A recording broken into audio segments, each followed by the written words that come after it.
Okay, we'll have hold on, resistance. Resistance, I'll have you go first. After resistance, Shaw, and then Florida. If Florida want to get it. Shaw is raising up an infraction. He's saying that he doesn't like that there is limited freedom of speech in Iran, in the country, the law.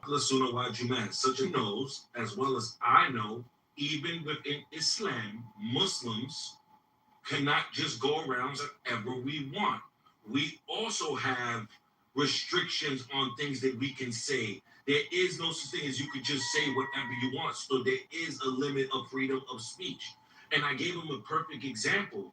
As a Muslim, we are not allowed, also not allowed to just go around saying whatever we want, especially if it can cause harm.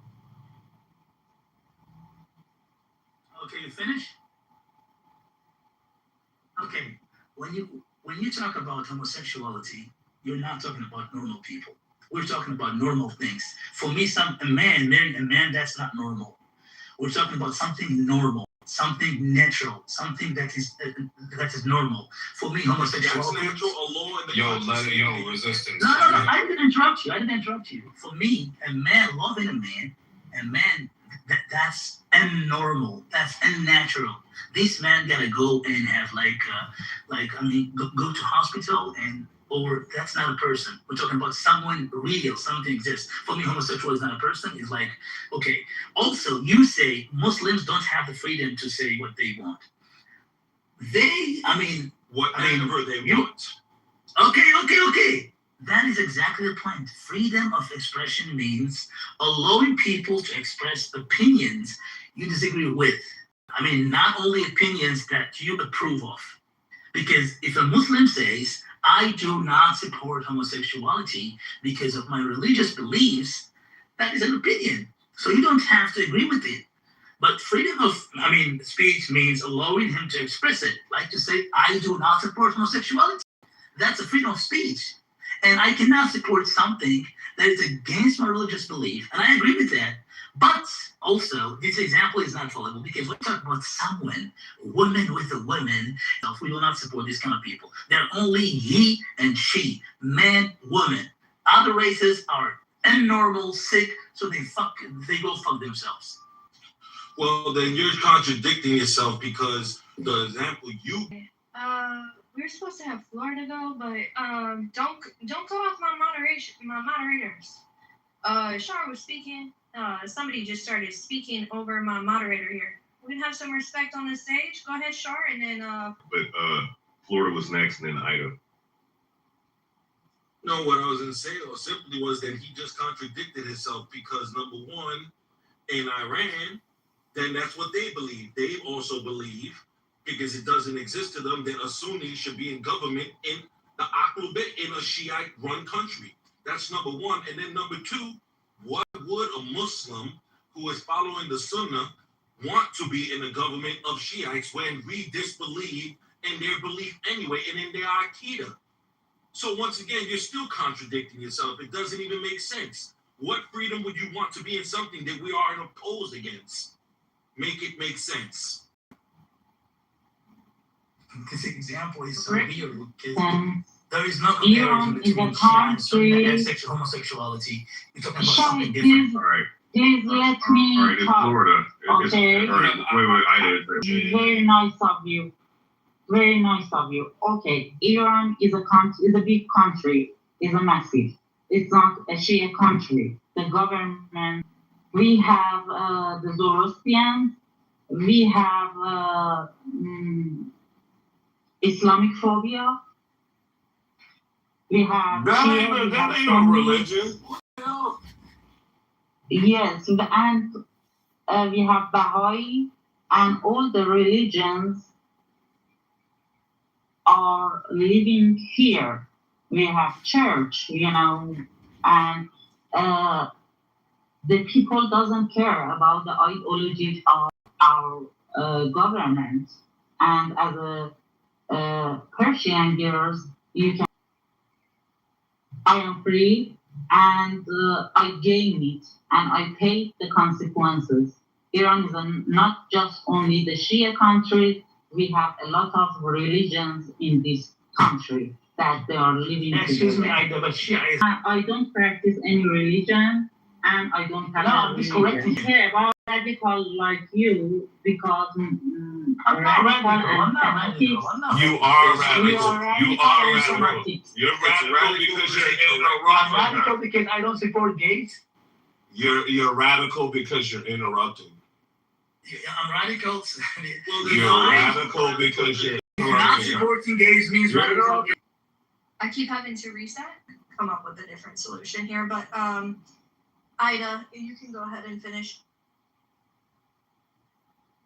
Oh, here, that's, really interesting that a person living in another continent and doesn't have any idea about my country and don't know how many ethnic groups and religions for thousands of years living together. And the people are totally separated from our government. And he trying, to fight between the Shia and Sunnis, and it belonged to, 500 years ago or 6 centuries, something like that. And he's not educated. He talking really, opposite. He puts the flag of the Iran regime and the missiles, but he is not Iranian, and as the original Iranian, he attacks to me and questioning me. Like the Pamela, you say I am resources and I can educate her. I can educate him. As a local, as a someone, living in this land, before Jesus Christ. Okay, I would like to add information for you, Ida, because you're from Iran. You know that. Can I go? Yeah, okay, go ahead. Yeah, I'm sorry. I can't. Sunni Muslims would never say that because homosexuality is not okay. Because homosexuality is not normal. Because homosexuality is sick and perverse. Because I would never say this is why I'm not allowed to say it. If you're questioning the Shah of Iran, we are Miss, you're interrupting and you got 70 upset years when they ago. did it to you. That doesn't make any sense. Just if you don't mind. You let that It's fake 70 white woman years interrupt. ago. This is mean ass nigga. She's not White white. stuff. She is not white. Persians are considered white. No. Yes, no, they are. So what She's if look- she's are. white? No, she look. What if she's Hello, white? hello. She What? look. Hello. What? We Hello. Hello. What Hello? if she's white? Decorum. Decorum. Decorum. Fuck you. Anyways. Sorry, guys. all right. Look, I thought that was a hilarious rebuttal to what was asked of him, which is like instead of being able to address why he's not allowed to say it in Sunni sort of like doctrine or quote unquote law, for lack of a better term, he just was like, well, I would never say it because I don't believe it. I thought that was a really interesting part of the conversation. And then like I was curious, I looked this up. It seems like 85% roughly of the Iranian population are Shia Muslim, and then like early they support a sort of theocratic rule, right? And it turns out that it might just be something inherent in the doctrine of some sort of bureaucratic overlord of dictating doctrine and morality was based on religious fiat. No. Hold on, Emrose, can I finish? Real quick, Emrose, you can Florida got it. Yeah. Because I looked, it says how many Iranians support theocracy. It says independent. And I could go after the last person if you don't mind. Okay, yeah, then resist. So it says only about 13 to 15% of the Iranian population support the current Islamic theocracy as it is, and the corrupted and bastardized Islam were controlling pursuit. And I'm just really now very interested in like, why is it wrong for Shah to come up here and say he doesn't like that Iranians don't have quote unquote freedom of religion, freedom of speech, when we all, I mean, at least as Americans, understand what freedom of speech actually means is much more than just the ability to say being gay is okay. Freedom of speech is a huge blanket. It's overly encompassing, vague sort of colloquial term that we use to consider freedom. You be who you are, say what you want to say, so long as it's not putting somebody else in direct harm, so long as it's not causing someone else a direct risk.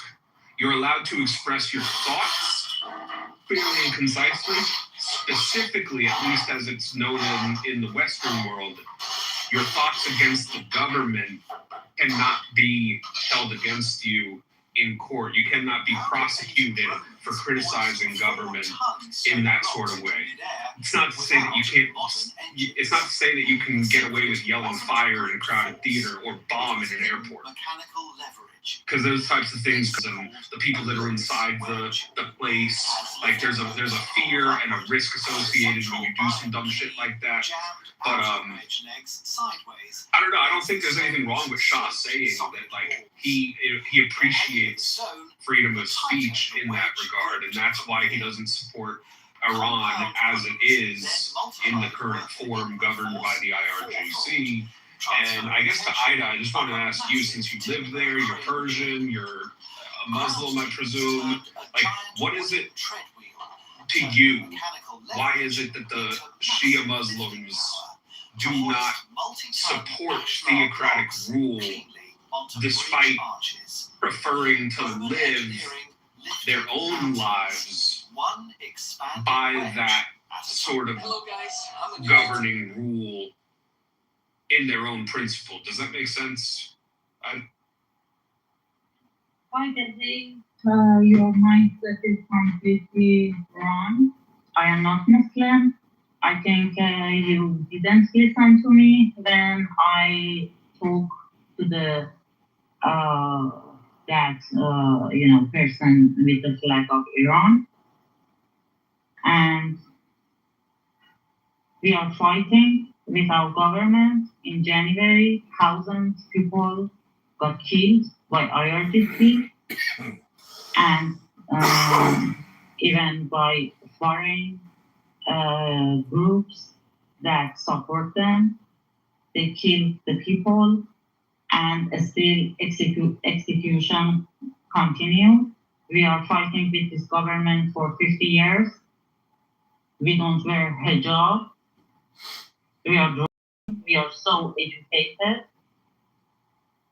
We have the right, and we are very brave. Person is a pedophile terrorist. Can I go now? Yeah. I'm actually a Muslim. I think I can answer that question. No, Rose, you can go. No, that's okay. I would like a Shia Muslim to say, but for that, what you said, don't conflate the Iranian regime with the entire Shia faith. That is a great, awful mistake. The Shia is a beautiful faith, just like every other Abrahamic faith or sect. And to try and emphasize and put the kind of a spotlight on that is extremely dangerous and should never be conflated as one of the same. The regime doesn't represent Shia in all its shape and form. And you can definitely criticize governments, even though the perception of Iran in the West is very different than what the truth is. It doesn't mean it's not an authoritarian theocracy. It is, but still, what we were sold in the West couldn't be further from the truth. And most importantly, please don't conflate the entire Shia faith with whatever injustices came out of the regime. That's labeling tens of thousands of millions of people that have nothing to do with any of that and have a beautiful way of practicing faith. It's just wrong to do. I'm sorry, Clark, please go ahead. No, that's fine. I was after her, right? Yep. Yeah, you know, this is people who just come up here and say whatever they want. And this is what Iran, for an example, is trying to avoid. Because you have people such as this lady who just spoke, who is uneducated in the 12 faith. She knows nothing about, you know, the Shiite belief. And it's dangerous. This is why the Muslims do not accept them and don't accept their Aqidah, their belief system. So when people come up here and say these things with uneducated, these are the issues. Sectarianism is So just when as it wrong as fuck you and your anti-Semitism, we don't care about that shit. Sectarianism is just as wrong as So, anti-Semitism. We shouldn't allow it. Once again, the issue is that the governing body of that country, no different than Europe, no different than America, they want to safeguard their laws, their faith, and their traditions according to the masses. That country, it is primarily Shiite, 85% of it. They want to uphold their laws, their values, and their views. Just like in America, it's a farce about this freedom of speech. It doesn't exist. And as you see, there's people who are in, for example, the press, people from college campuses, people who have been persecuted for speaking out against the government or things that the government doesn't agree with.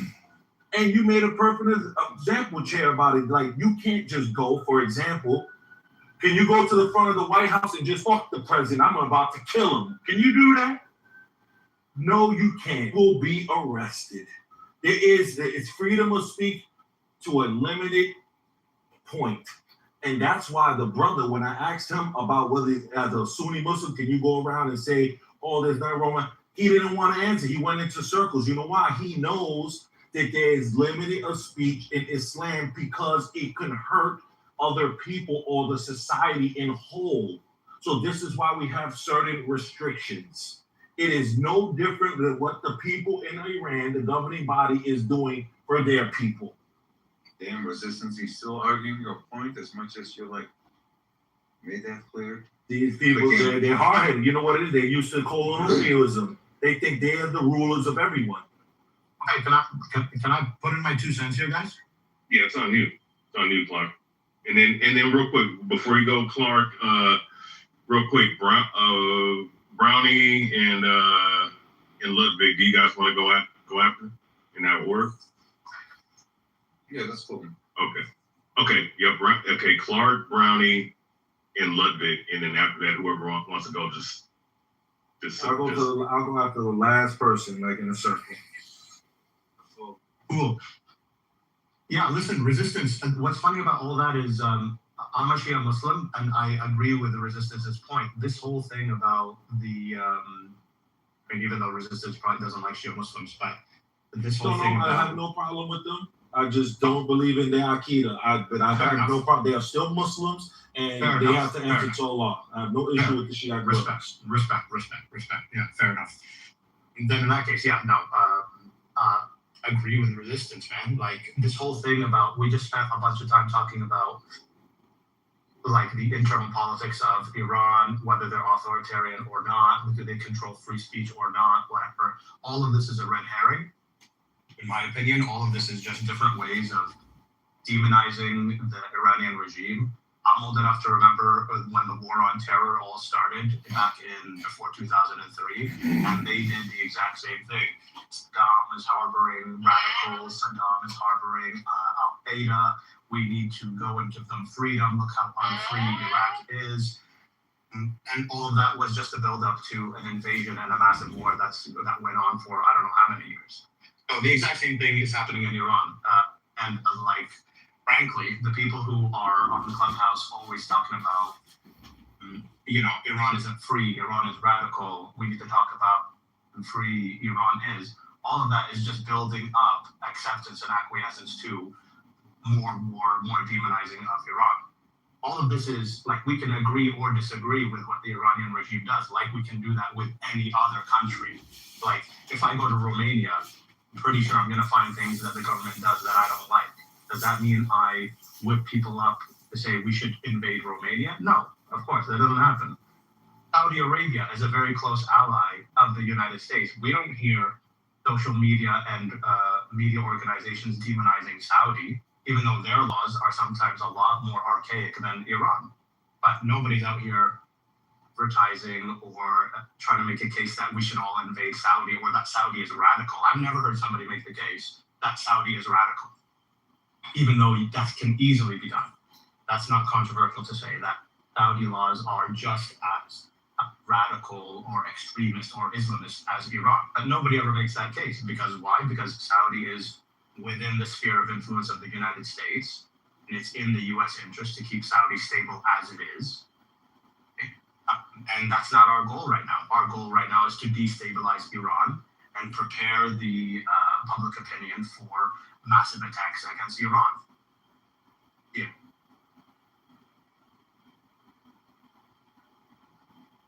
Is that your last submission? I'll take questions. No, I'm kidding. Yeah, that's my last submission. Yeah, no doubt. No doubt. It's on you, Ronnie.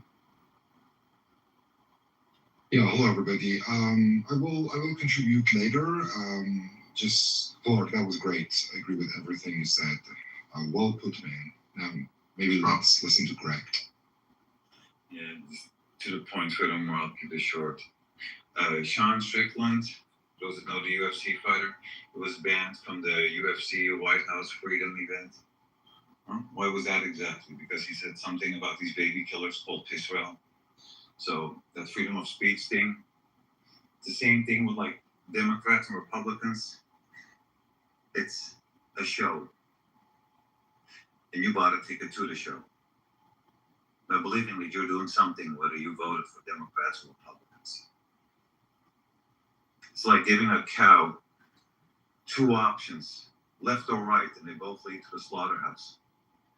And somehow you believe like, oh, Iran, horrible. Oh, man, the Ayatollah, the Islamic spiritual leaders, they're horrible, making women cover their hair and shit. What's worse, women covering their hair? Or women going to the grocery store wearing a I can I can change my profile. Can I finish? Sure. Can I just finish? No, Let him great. finish. I'll show you. Ida, let him finish. Let him finish, and then you can go after. Go ahead, love it. So what's worse? In Iran, they're telling you to cover your hair, or allowing everything in the West, which is liberal as fuck, degeneracy. You gotta take a fucking DNA test, like who's the baby daddy, because you slept with like 6 million men, yada more. So it's not perfect in any country in the world.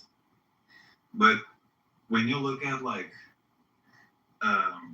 being conservative, protecting women and children, and somebody please bring up, oh, like Iran killed their own people. As if no other country, as in today, is doing that, right? So what you can say about Iran is like a 99.99% probability that I can say something along those freaking violations of human rights or limiting your freedom. I can say that about the U.S. So there's that. You can look for my profile picture, and it's a cafe in the Tehran. And then I will change my profile picture. I am in the Caspian Sea, and it's winter. Just look at my profile picture, please, everyone. And then I will change to another one. Did you see my profile picture? Am I wearing any hijab? Greg, I am talking with you. Oh, you're asking me? No, I'm aware that it doesn't count everywhere in Iran. That the rules don't count everywhere. I'm fully. I got a family member living in Iran, so I know one better. Okay, I will change my profile picture, and you can see how you know.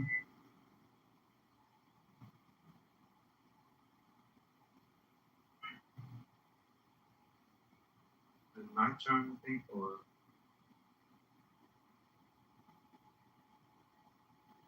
hello? Okay, great. It's another one. Yeah, I'm fully aware, sister. I'm aware of like how much they're like gaslighting about like Iran. I'm fully aware. I'm not a stranger to Iran. I think what she's trying to say that the government is much more lenient than a lot of people think they are about hijab. Like they're not gonna kill women if they don't wear their heads. That's crazy. That's not happening.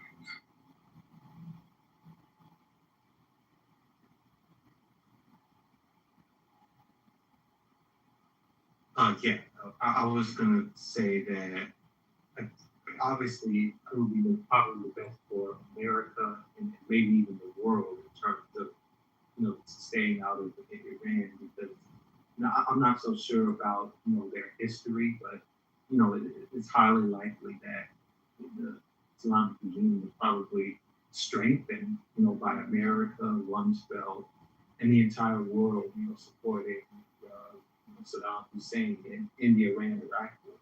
And yeah, it wasn't just America. America gets the full blame, but it was the Soviet Union, it was the EU, it was Brazil, it was plenty of countries.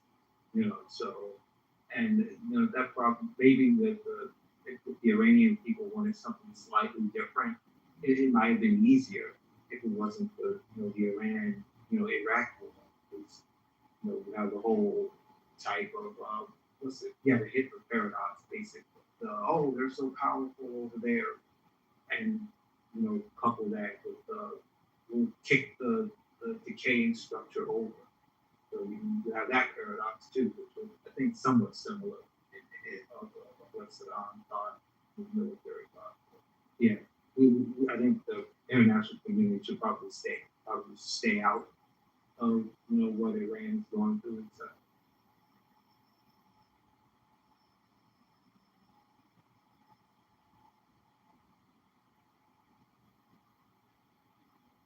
Yeah, I just, as far as the United States is concerned, it has always been our business, at least for the last 100 years, it's been our business what everybody else is doing around the world.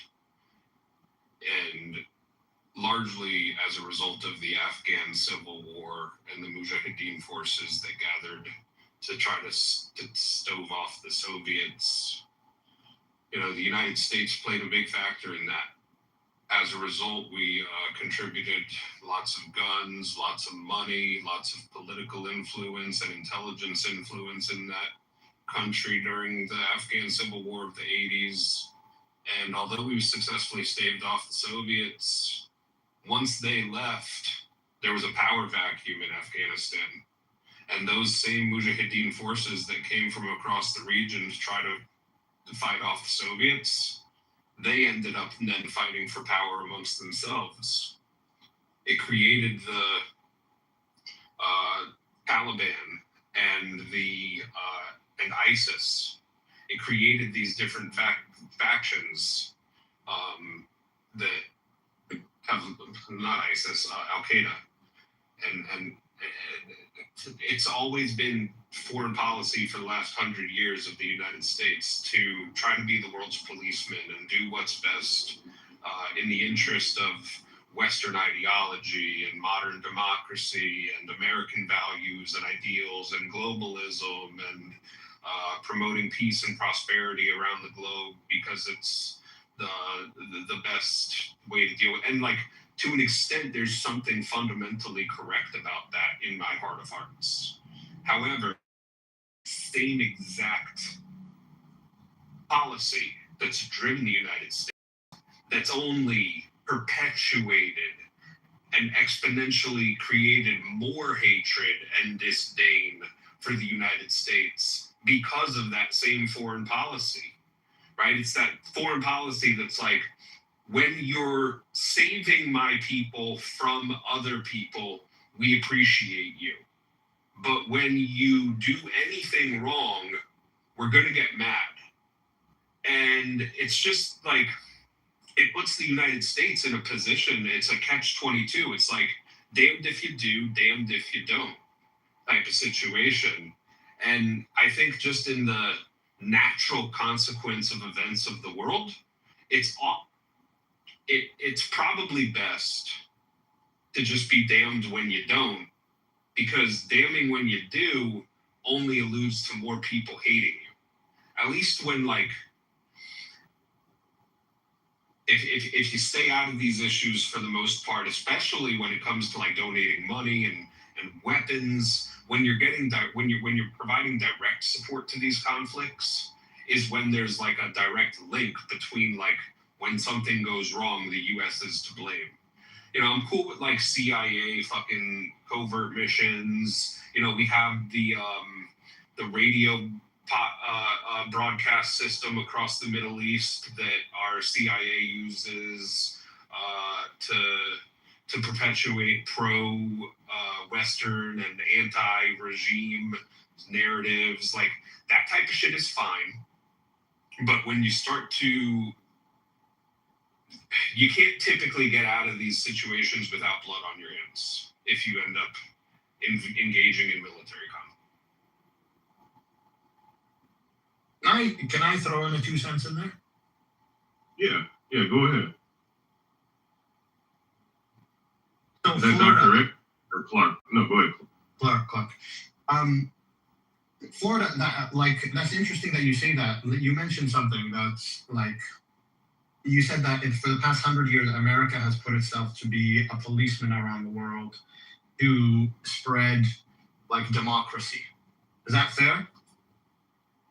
Along with other things, but yes. Do you think that, so my question is like, this could be like a springboard to a different conversation, but do you think that America or the United States, you know, the policy since World War II, let's call it, their foreign policy, was done with benign intentions, especially in the Middle East? World War II foreign policy? Post-World War II. So Post-World War II foreign policy done with benign intentions? Benign, like, do you think... Like not significant? Yeah. No, like altruistic. Like, you know, American involvement in the Middle East and other places, Latin America. Do you think that American foreign policy involvement in those places, or American intervention in those places, and I'm not asking this as a gotcha. I'm actually curious what you think as an American. I think it's rooted in altruism, but also ego and power as well, right? It's multifaceted. There's the altruistic sort of principle that, like, we in America live this way, and we think it's the best way. But then there's also a power dynamic involved where, like, well, if we can impose certain ways of life and certain standards across the globe, then we're the ones that are making the decisions. We sit at the seat at the head of the table, right? And if we don't, then someone else will. Which of those two things do you think takes precedence?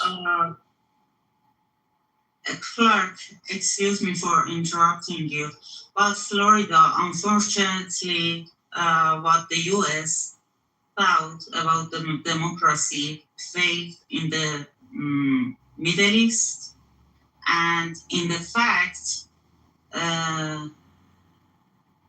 the America ruined the democratic country in the Middle East and turned them to be radical and terrorist group like the Taliban in Afghanistan. Because when the people of the Afghanistan voted to the monarchy, former Prime Minister of Iran and United States wasn't agree to the monarchy. Zahir Shah came to the Afghanistan, did all the transition part, but at the end, because they didn't want the Afghanistan be a monarchy, they ruined the democracy in the Afghanistan. Look at the picture of Afghanistan before the revolution, and now look at what did the US in the Afghanistan, and gave up the country to the Taliban. Yeah, like what I was getting at was, what do you think is which one of those two things takes precedence, do you think? Or do you think any takes precedence between the altruistic and the power dynamic? The power dynamic is primary. The altruism is the marketing kit. Okay.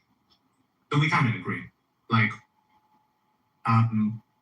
because like, it's pretty obvious to us however many Middle Easterners are in this room, it's pretty obvious to us that American involvement isn't random. And it's focused around securing things that are in its national interest. Middle East is a good example of that. Middle East is home to the global oil. Relatively, it's important geostrategically in that the US is so involved in the Middle East as opposed to Africa, for example.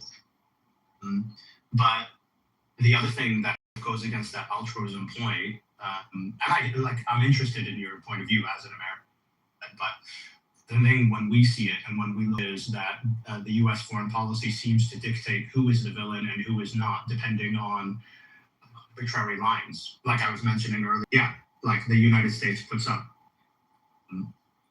regimes and not others as villainous for different reasons. I will know that in 1953, Iran did have democracies, and they did have a prime minister, Mossadegh, who was overthrown by the Americans. The Americans decided, it's not that important for Iranians to have democracy at that time, so they decided that they could overthrow it. And that's been repeated all across. So, like the idea of American, or the notion of American altruism dictating its foreign policy is really, really hard to believe. And more so, these reasons are just, like I was saying earlier, they're really just propaganda, or like reasons given to accumulate public support for taking on the next boogeyman. Well, Clark, I don't think it's quite arbitrary. I don't know if that maybe use the word maybe improperly. Or from our point of view, seemingly arbitrary, but there are definitely reasons. Like there are perfectly rational reasons for the global hegemon to be interested in or hyperfixated on an area what is critical to global energy flow, for example. Perfectly rational thing for a global hegemon to want to do, but then it gets dressed up as interest in democracy, interest in freedom, yes. and so on. Yeah, it's definitely controlled resources, oil, minerals, and natural gas and so forth. Exactly. This is definitely I don't think that's controversial. I don't think that's irrational either. Like every country should do that. If you're, the United States post World War II was the only show in town. It was the global hegemon. After the Cold War, rather, so the Soviet Union fell, there was what they called a unipolar moment. The United States was the only power in the world, and then they acted in a way to kind of have this kind of broad spectrum dominance across the world, and they went about trying to do that. I think that's rational. It's not, apart from making any judgment call about it. Some of it was rational, some of it was irrational. Yeah, that's kind of what drove it. It's rational that neighbor has $1 million and they're underneath their mattress, and we can go shoot and kill the family and take their $1 million. It's rational to understand why you want resources, you want money, you want access to, so steal the diamonds, loot the home, and just kill the people inside of it. So that, it's understanding the motive, but the means of accomplishing that is what that really hinges upon, because a lot of us here, we can't do anything about, or very little we can do about a lot of these political issues. But the reason why we discuss these matters is because we're interested to see what people's ethical stances, what moral stances they have. And No, fair enough. You know, we discuss these issues to try to convince others. Some people don't, oh, I don't really care what people think. If you're engaged in a conversation, generally, you know, you do care about what people think, and you're speaking to them for that purpose to influence their opinion in some way or the other.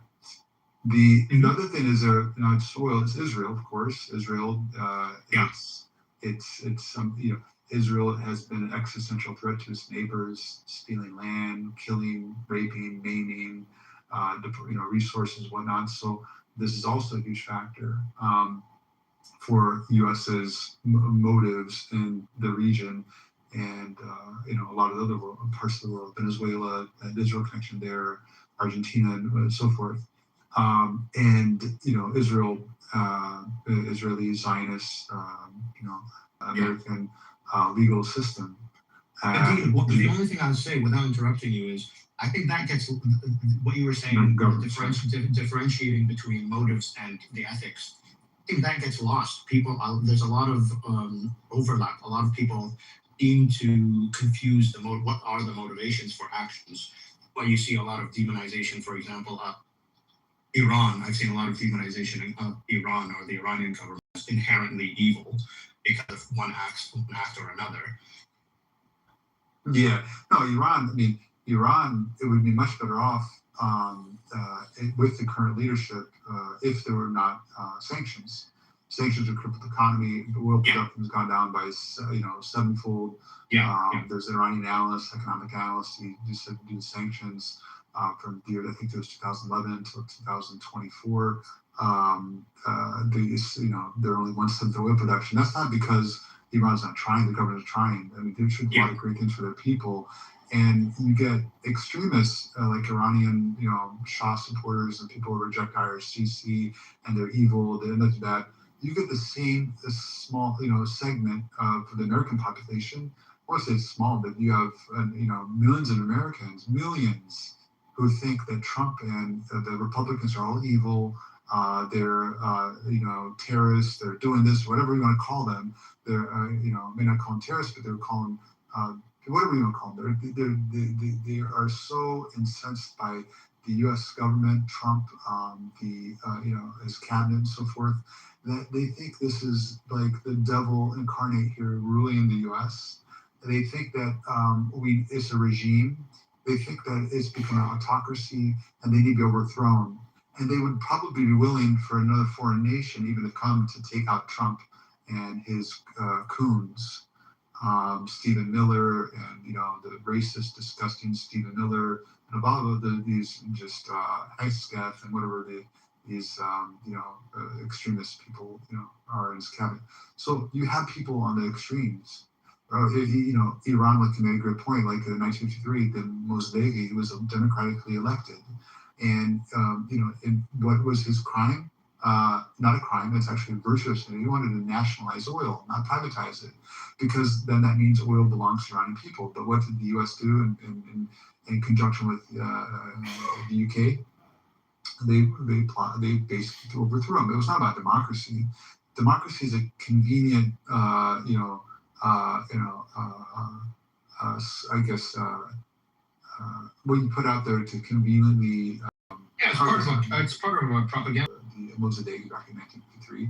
There's other democracies that are doing terrible things, and why are we overthrowing them? You know, there's autocracies like dictatorships that have been doing quite well, but because they have an issue with Israel, or they are doing weapons deals with other countries like Russia or China, or because they have oil and they say, hey, our oil's for our people, then here you go, like Venezuela. Like how is that possible for a nation, a government to say, we're going to kidnap your president and just keep him in our country and put him on trial, and then install a pro-Western, pro-Israeli, pro-American oil puppet? How's that possible? Yeah, I mean, there are those who would say that was actually a mask-off moment for for the world, really, to show that actually there is no respect for international law. International law is a thing of convenience that's applied selectively. And, on the one hand, we can lament how international law is not being upheld. And that's one valid point of view. But the other point of view is that actually there was never such a thing. And all this is just a more mask off way of doing it, like what happened in Venezuela. All this is just, being more explicit and in your face about it. That we don't care about called international. We make international law. We're the hegemon, so we can just do whatever we want. And that kind of, and that's another viewpoint that some people take, that's actually, yeah, fine, that's a good thing to finally remove the hypocrisy from it. Hey, Clark, real quick, let me say something about that, right? Because you said that, the foreign policy or, things that would have people at least regulate, just, foreign, because basically what they did, they filed certain things dealing with the UN and EU, right? And this now, when what's his name was in office, what was his name? George W. Bush. Yeah. He made this claim, right? Because obviously, because you said it's of convenience, right? The foreign policies that goes on, right? They choose when and when not to apply it to themselves. Well, he said this, right? He said that the Constitution that we all have to uphold as American citizens, right? He said the Constitution is nothing but a piece of paper. So it's free game whenever they choose. Exactly, they can pick and choose exactly right. Yeah. When to follow their shit, when to follow these laws and shit. So it's like, to me, I guess to the victor goes the spoil, right? Exactly, and that applies domestically in the U.S. too. I mean, there's tons of books have been written about those same tactics have been used internally in the United States during the civil rights movement to clamp down on protests against the Vietnam War, to clamp down on civil rights protests and civil rights movements. How the Black Panther Party was clamped down on because of this, the death of Malcolm X, the death of even Martin Luther King. A lot has been written about how those exact same, it's the same institutions, it's the same state that has equal disregard for international law and domestic law. This is the same, and it makes the thing that makes sense about it is that it all comes down to very basic, cold hard facts, which is that people in power seek to, in a way that consolidates their own power and extends it, be domestically or that be abroad. Very simple shouting about rights, human rights, radical extremists, etc., and it's all just noise, because ultimately it just comes down to those facts: natural resources, power, dating power. Yeah, and my is supposedly the EU and the National Atlantic Treaty Organization is supposed to be the mediators to all nations and whatnot. And what was the other one? The League of Nations or something like that? I can't remember the other. The League of Nations was pre-United Nations. Then United Nations came, and then NATO, the United Nations, as a counterbalance to the Soviet Union and the Warsaw. Yeah, so they're supposed to mediate all these different nations, of course, along with the UN and whatnot. So it's just like there's supposed to be a certain level of regulation as goes on with every country. But for some reason, it seems like there's preferential treatment that's being given to America and certain of America's allies. I mean, obviously, of course, Israel, we all see it, with what they're able to do, unimpeded for whatever reason, there's a small. There's a good reason for that, Char, because the United Nations is part of what are called the Bretton Woods institutions, and those were established by the United States. So the person who makes the rules will benefit from them. So the United Nations system, it was basically made, the World Bank, the IMF. Those institutions were made by the United States, like they spearheaded those institutions under, with the ostensible reason of promoting international law, a new international system that would prevent another world war.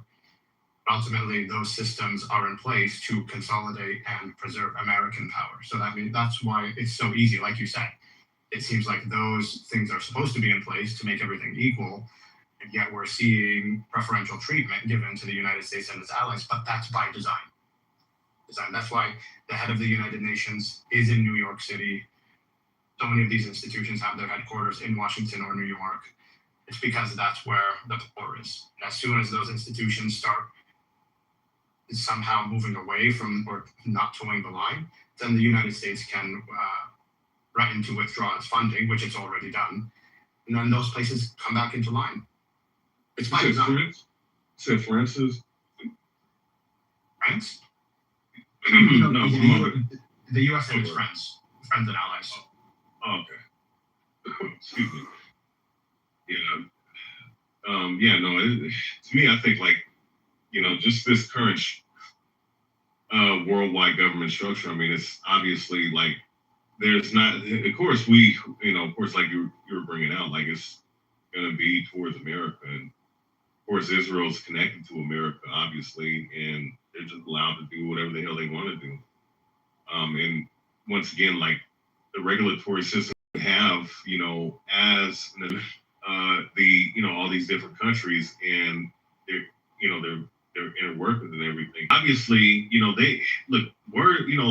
obviously the whole not much being done, right? There's more countries than just two countries, right? So, you have NATO, EU, United Nations, so on and so forth, who are all saying this. They could all just sit up here and put a stop to this shit at some point. Yeah, the problem here is that, okay, the America by far is the strongest, most powerful country in the world.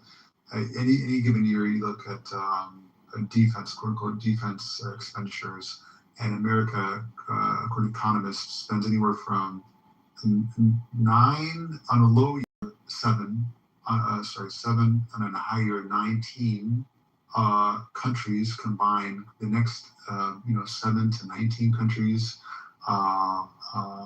who their military expenditure, China, Russia, Germany, Japan, you name it. You add them all together cumulatively.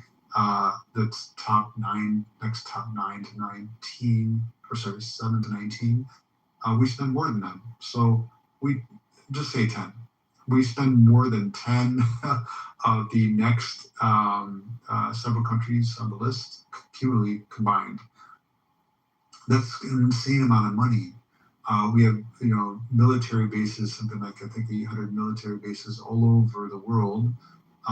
Iran is surrounded by military bases. That's why Iran is attacking, strategic attacking U.S. military bases, because it's violating their sovereign, their nation. I was saying about is that's what I'm saying. The U.S. uses its foreign aid as a weapon. If you don't vote a certain way, the U.S. will withhold millions of dollars, hundreds of millions of dollars. And this goes for both Democratic and Republican administrations. It's USAID, for example. USAID. This has to do. This actually was in the Biden administration. I think it was Uganda. I don't remember the exact country. It's a country in Africa, and it was under USAID. Said, look, we will withhold giving you millions of dollars of foreign aid if you don't agree to allowing transsexual clinics, transgender clinics, hormone therapy, and so forth. These clinics, and if you look it up, there is, and the USC has money for whatever position it has, but there's this agenda to spread democracy, spread LGBTQ. I don't know why they're fixated on that, especially in Africa.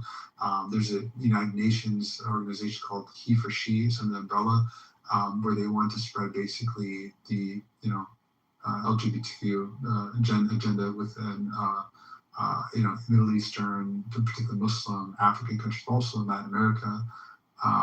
They have a rainbow, but they put the rainbows out of order, the colors out of order, because they don't want people to directly associate it with the American movement, because that's a little too stark of it'll strike home for a lot of people. But if you can kind of guise it in different colors, it's pretty interesting. University of Jordan, I was looking at that, their Instagram page.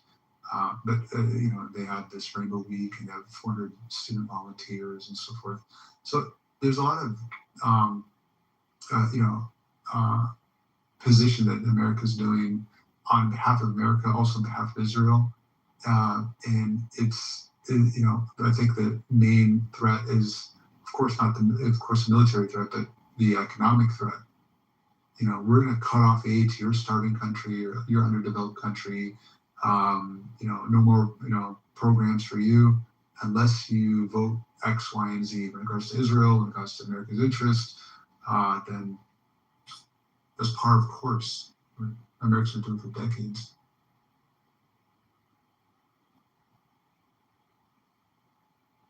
Yeah.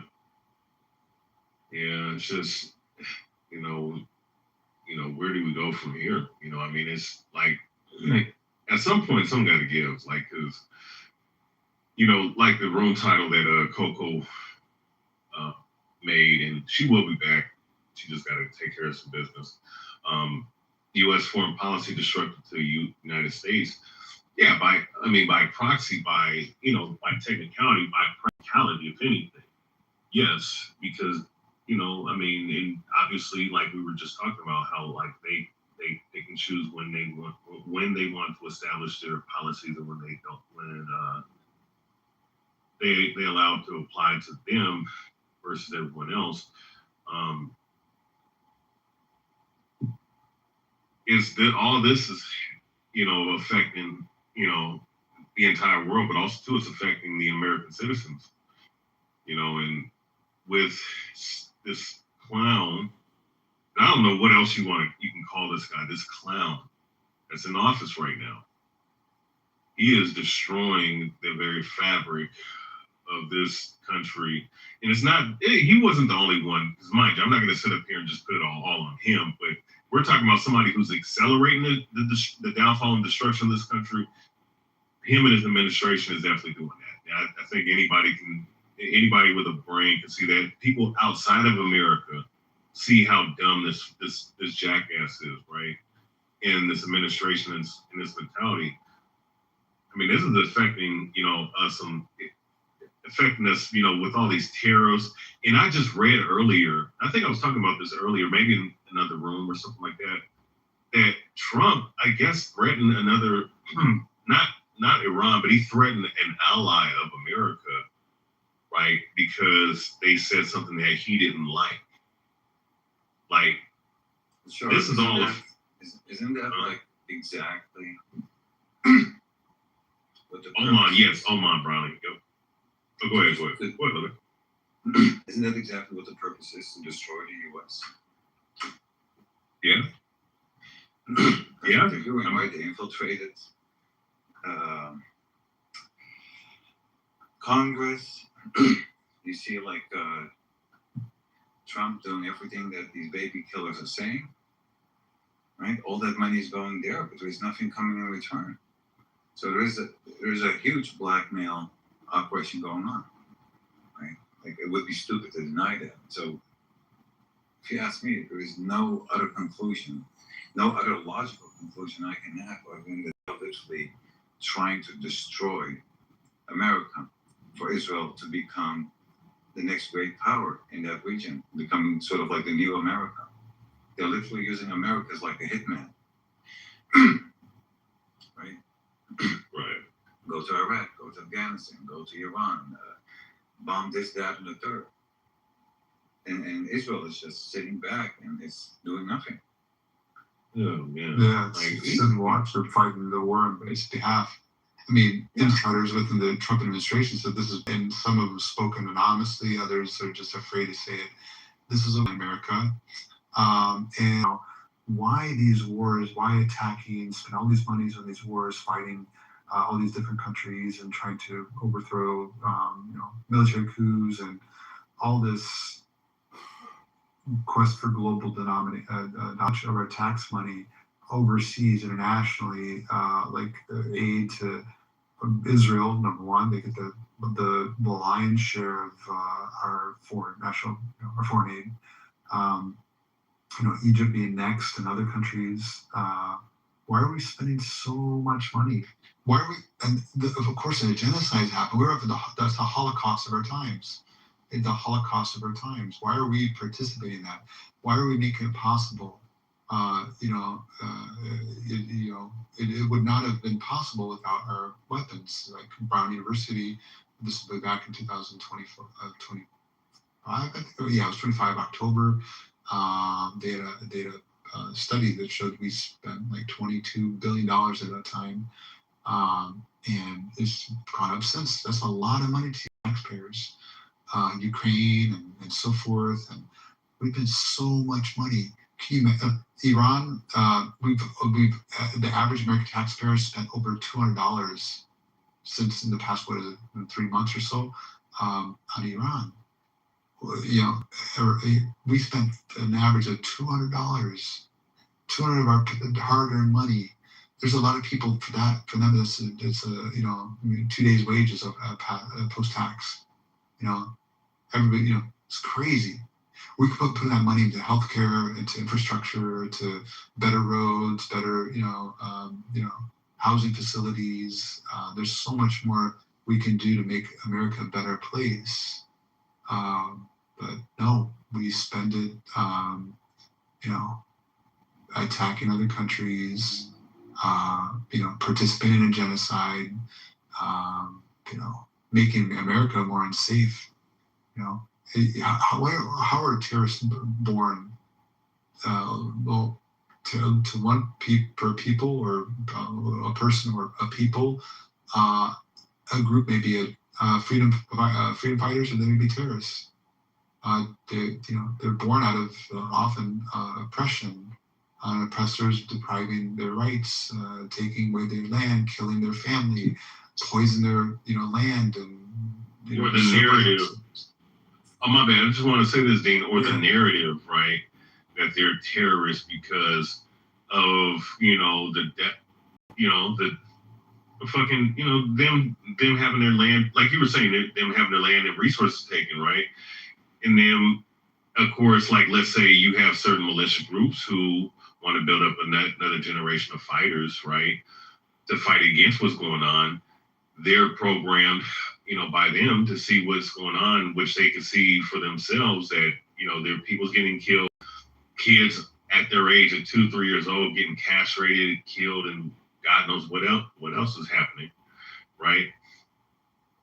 I wouldn't, the narrative is going to be created that they're the new generation of terrorists. Mind you, at 2 or 3 years young, 4 or 5 years young. And of course, there are certain people, as an example, who have said this crazy shit about these kids.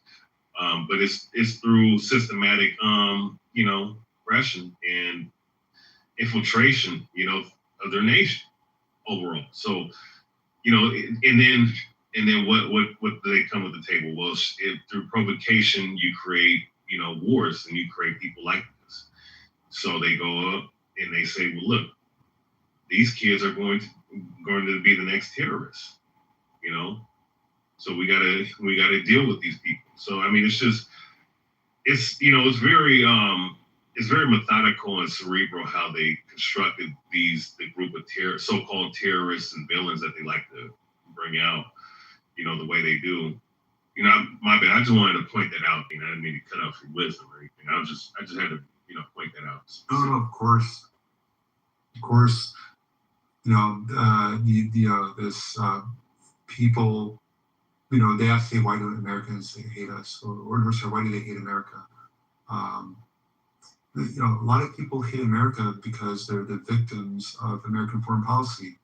Martin Luther King, he said, the greatest purveyor of violence is my own country, and that those who best understand American foreign policy are those who live under it. So when you're attacking these countries, you're creating, orphans, widows. You're poisoning their soil, their water. The war in Iraq, cancer rates quadrupled after the first war in Iraq. We did so much havoc. We had a former attorney general, for those who don't live in America, a lawyer, attorney, a barista. He is the head attorney for the government of the United States of America. His name is Wesley Clark. It was under the Lyndon B. Johnson or Kennedy administration. He testified against America in front of the UN. He testified, attorney general, right? Imagine a minister of your government, or wherever country you're at, going to the UN and testifying, providing evidence that your government's committing war crimes. That's essentially what he did. And it's a book called The Fire After the Ice, and also he has a transcript of his speech in the UN. But we bombed so much. We, of civilian infrastructure, buses, bus depots, baby milk factories, hospitals. We used chemical weapons, depleted uranium. That's a chemical weapon. We used weapons of mass destruction against Iraq, the very thing which we claimed that they had, that we used against them. We bombed bridges. One example, there was 120 some people on a bridge, and they bombed the bridge on broad daylight. It was a souk, it was a market, and they bombed it.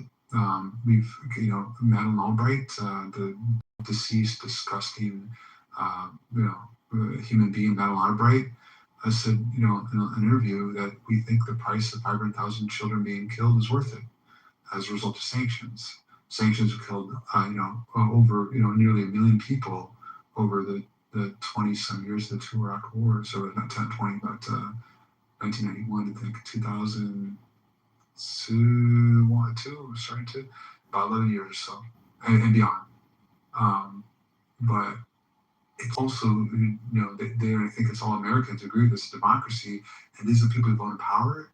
Do you guys really hate us? Like, you're killing us. You're starving us. Literally, you're doing X, Y, and Z. You're dropping bombs, these 2,000-pound bombs over our head. Of course, there are people who hate Americans. And there's others who just hate the government, but they see the people, they're under hostage of their government. They know better. They don't understand the American political system. It's like, the people are duped. They're, a victim of propaganda. The Americans, all, by far and large, many don't agree with their foreign policy, but their government wields power and silences people, imprisons them, and it kills them if they step out of line. So there's people who differentiate, but of course there's people who hate America. So if we invest more money into perhaps helping nations, having trade agreements, defending them when necessary, not going ballistic and fighting wars for a foreign nation like Israel, not being conscientious about civilians, about people say, oh yeah, they could. No, they're people directly. It's too many mistakes, right? Oh, we didn't mean to kill 160 kids in Iran. No, come on, man. This is ridiculous. Creating people who are going to hate America. So when America's safe, stop killing people. Stop supporting rogue apartheid genocidal governments like Israel. Stop overthrowing their dictators. Allow them to be free, and don't dictate what kind of government they should have. Who's to say democracy is the best? Maybe a dictatorship or communist or some other form of government is better for those people, their culture and the way they do things. It comes down, but who's to say democracy is the way to go? We don't have the American form of democracy is highly flawed. Politicians are bought out. Claudia Lil, you're saying so. We don't have a pure democracy here, whether you think so or not. I mean, you can spend tens of millions of dollars and buy politicians who the majority of their constituents view one way in the matter, but they vote another way. That's not doing the will of the people. That's not a democracy. Yeah, it's in a constitutional book, but yeah, everybody thinks we're a democracy, you know, where the people have power, you know, the majority, you know.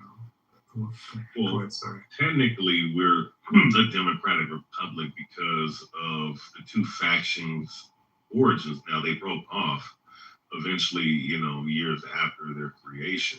If we want to be technical, right? Because they were originally they were one party, right? They came from the same source. They just broke off. So technically, that's what we would be, because it's not too much like to the definitions. I mean, there are going to be, but with this, you know, this country, I just think that there's not much, you know, as far as the things that we established that's really being kept.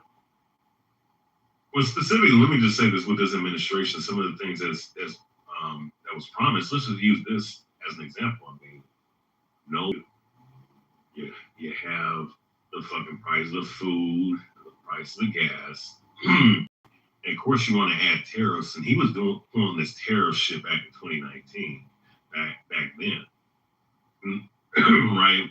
And actually, he was. If I don't know if you guys remember, in 2020 there was conflict with America and Iran about the situation that we're seeing play out today, right? And to the tariffs, right? Mind you, like this, America's a naturally international export of different things, or at least, or let me just say this: they import things from other lands, and you're sitting up here causing tariffs, and then you want to have this war, which is going to cause even more complications. And of course, Iran shutting down the Strait of Hormuz, rightfully so. If you're going to be in a conflict like this is causing everybody to fucking suffer. All right, and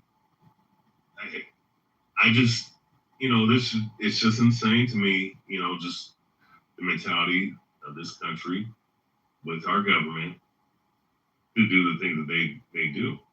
And once again, I just think that when you have let's say if you wanted to go out to war, which is not, you know, for the reasons that they're doing this shit for, it's not ethical and it's not logical at all. But if you wanted to, wouldn't you fix up your home first before going out to war? Like, and then also too, like, once again, the ammunition they keep running out every fucking time. And obviously they're trying to destroy a country, a nation that has been around for several millennia. You know, while this nation's only been around for, what, 250 years, if that? So, yeah, I mean, this shit is just, I mean, I don't know. The more I think about this, just the more illogical the illogical conclusions you come up with, man, with this country and the things that's going on. And I just think that there's nothing democratic or republic about this bullshit that's going on, either which way you put it, you know. So even you know, you could say that we're a democracy, and you're right, we are technically a republic, a democratic republic, but you can have a democracy and still have no morals and no ethics. So I don't think, and the West tends to equate democracy with some sort of moral higher ground and higher ethical ground, and that's, you know, proven by the actions not to be the case, not to be true. Because we have done, as a country, our government has done some pretty horrific things around the world, from Chile to Cuba, Venezuela, drug trafficking to, I mean, and not just here, you know, in North America. And it's not to mention genocide the Palestinian people. Good morning. Yeah. You hear that the guy that when he was the one that was being terrorized by settlers, and he grabbed one of their guns, and I think he shot 2 Israeli soldiers. He was killed. But they're terrorists. I mean, those settlers are terrorists. By definition, they're terrorists. Terrorists are people who commit. This guy's a troll. Oh, you're really mature there. Great job, Brandon. Charge. Don't let him go. I got him out of here. Yeah, some people are just. Anyway, they're terrorists by definition, settlers. True, but they say they like Israel would say, oh, we'll do an investigation. Yeah, exactly. But well, the thing is, I think, and so they supposedly do an investigation, but then why would you destroy this man's home? When your investigation isn't complete. So it's a very stark stark evidence when it comes to Palestinians and how Palestinians do not have rights because they went after they killed them, and that wasn't enough, and he was defending himself, and that was evident. I mean, that was clear. No one, Israel's not even disputing this, but for him to defend himself, it means that his family have to go homeless now, and his home was completely demolished. It's the hypocrisy, but this is what America also stands for and stands behind. So you're also not judged by your actions. You're also judged by who your friends are. That's how you're judged. That's how people judge you. That's how we judge each other. You're judged by your friends' actions. The people that you deal with. Man, so we have the one sec. Gershon, the definition. Char, I think there's another troll here, Los. You might want to put up like hand raising only to just So terrorists by definition are those who, and there's different wording, but essentially the same, pretty much the same. Those who commit acts of violence, including intimidation against the civilian population in pursuit of political, ideological, religious, or nationalistic aims.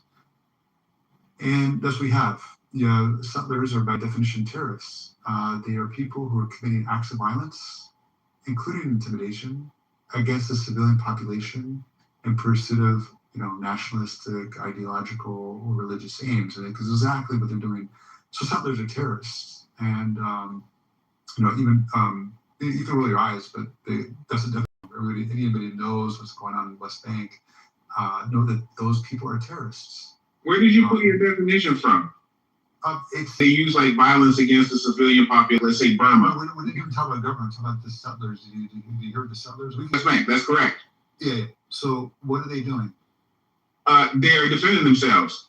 Oh no! Come on, that's hilarious. No. This guy is right. Okay, first of all, under United Nations law, the settlements are illegal. They're not allowed to settle there. Number one. Number two, according to American policy, they're illegitimate, quote unquote illegitimate. If you say it's illegal, then it has certain ramifications. But they say it's illegitimate. The U.S. does not officially recognize settlements. They consider settlements illegitimate. And the people who are doing it are illegitimate. Now, what they're doing is called terrorism. Well, okay, you mix a whole bunch of stuff here together. We try to do a little bit at a time. Okay, the first thing is that you were talking about the United Nations decides that something is illegal. And I think I was reading a book by Henry Kissinger, Does America Need a Foreign Policy? And when he was describing the United Nations, what he said is that they are like a mediative body. So it's like, okay, you have a bunch of places agree to be bound by these rules in the event that they sign on to it. So it's not the same relationship if you were in some city, let's say Dearborn, and you speed and the police, a Dearborn citizen and like, a resident, a Dearborn police and a citizen was run this way, then the person who was stopped by the police would just say, I don't agree with this, I didn't sign on to this, and therefore da-da-da-da-da. So it's a different thing. So if the United Nations says something is illegal in that way, that's just a suggestion. And it's for people who agreed to sign on to that body. Point one. Okay. The second point is you talked about how the United States says that they're illegitimate and so on and so on. I might also mention the United States does not recognize the government of Taiwan as the legitimate government of China, but that doesn't mean that they can't work with them, okay, and that they can't deal with their head of state or deal with them at some level. So, that's those things. And I mean, that's it. I mean, those are the 2 points. Okay, so one, the Dearborn analogy is a very poor analogy. We're talking about settlements. I'm curious where that came from as a Michigander myself. I don't know why. Why do people keep targeting? It's weird. I'm not targeting. I just have to do it. We noticed the pattern. I'm just having to do Dearborn right now.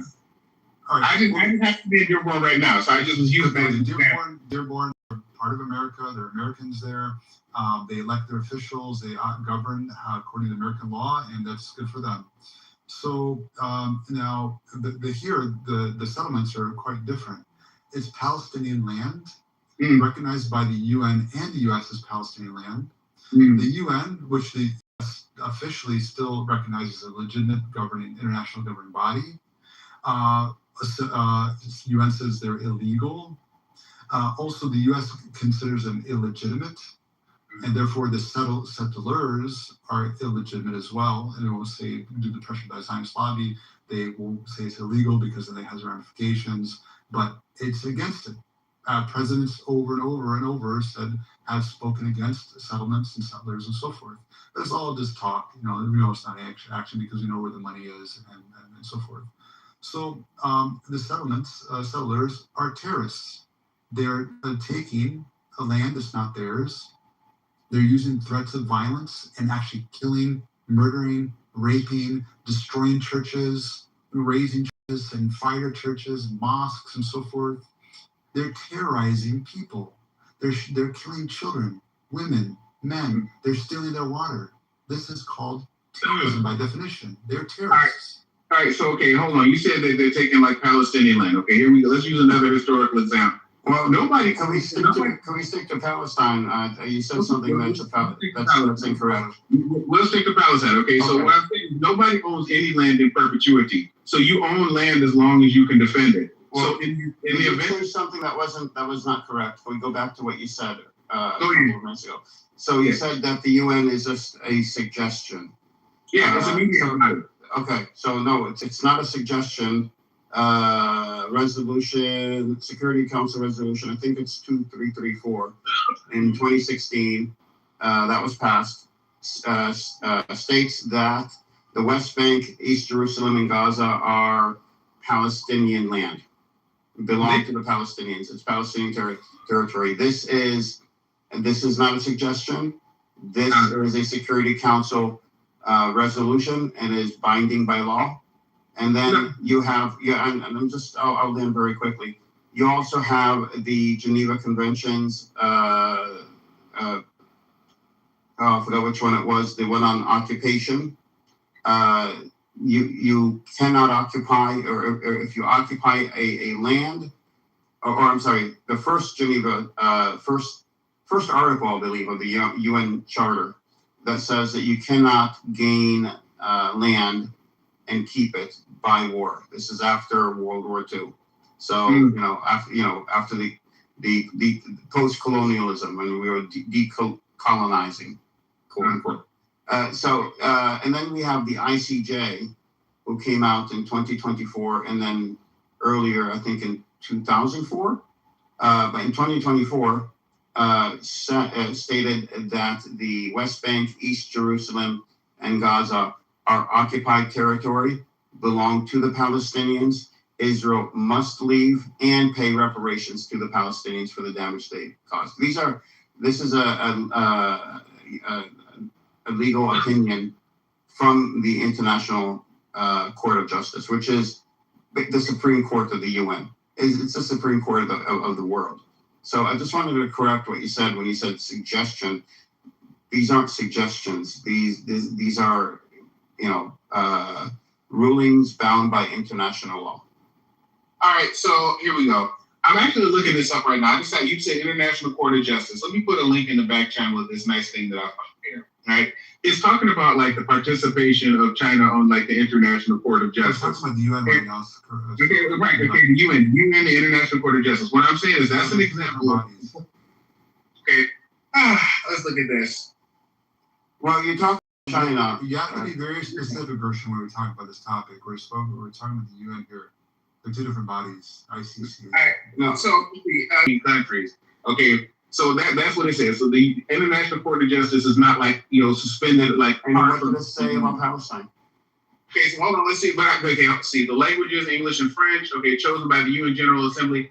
So here's what I'm saying. Okay, I'm trying to give you this example of the relationship between, say, the Supreme Court of the United States and like the state of California. It's two different things. So if you decide you're going to like defy the Supreme Court of like the United States, then in extremis somebody will come and point a gun at you and say you have to follow this. All right, but if you decide that you don't agree with some ruling that was made by the ICJ or some resolution by the United Nations, then that's just the end of it if you're a sovereign country.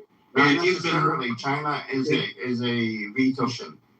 Okay, so I mean, there are 5 veto nations. They can decide to ignore the part they want to. All right, so when it comes to Palestine, though, it was not vetoed. What I gave you for the resolution that did pass the Security Council was not vetoed. It did pass. Okay. So it is legally binding. Okay, so but the total resolutions that the United Nations makes, I mean, they make resolutions on a weekly basis. So if resolutions were enough to solve this problem, it would have been solved at least a half year. You're moving the goalposts here. You were saying that it was not. It was not legally binding, that the settlers were not there. One man's freedom fighter is another man's terrorist, something like this. Okay, which doesn't make sense. It doesn't fit here because it is illegal for these settlers to be on Palestinian land. It is illegal, and it's considered illegal by 170 nations. It's considered, even the U.S. wouldn't come out and say that. They said they're legitimate. It's an official policy to this day. They're legitimate. They don't recognize it. And the Israeli Supreme Court even said that the West Bank is under a belligerent occupation. They said this, I believe, in the mid-2000s. We have a lot of rulings from courts, both in Israel, the ICJ. We have Security Council resolutions as early as 2016. We have the U.S. putting sanctions on some of the settlers, in the 2020s. We have a lot of evidence that shows that the West Bank, East Jerusalem, and Gaza is supposed to be sovereign territory, and the fact that it is not, you're breaking the law. Well, I mean, so is Ukraine. Okay, so has nobody taken? Ukraine is in a war. Okay, so they're in a war. Right, so it's illegal. But Ukraine is the one that's putting the boots on the ground, so it's not enough for the ICJ or the UN to say to Russia, "Hey, you guys are doing the wrong thing," and Russia be like, "Oh, they did." Russia was found guilty, I believe, by the ICJ. And that and $3 will get you a cup of coffee. Okay, so that's good, but we're not talking about coffee. We're talking about what you said about the UN when it comes to legality. Okay, well, enforcement enforcement is a different matter.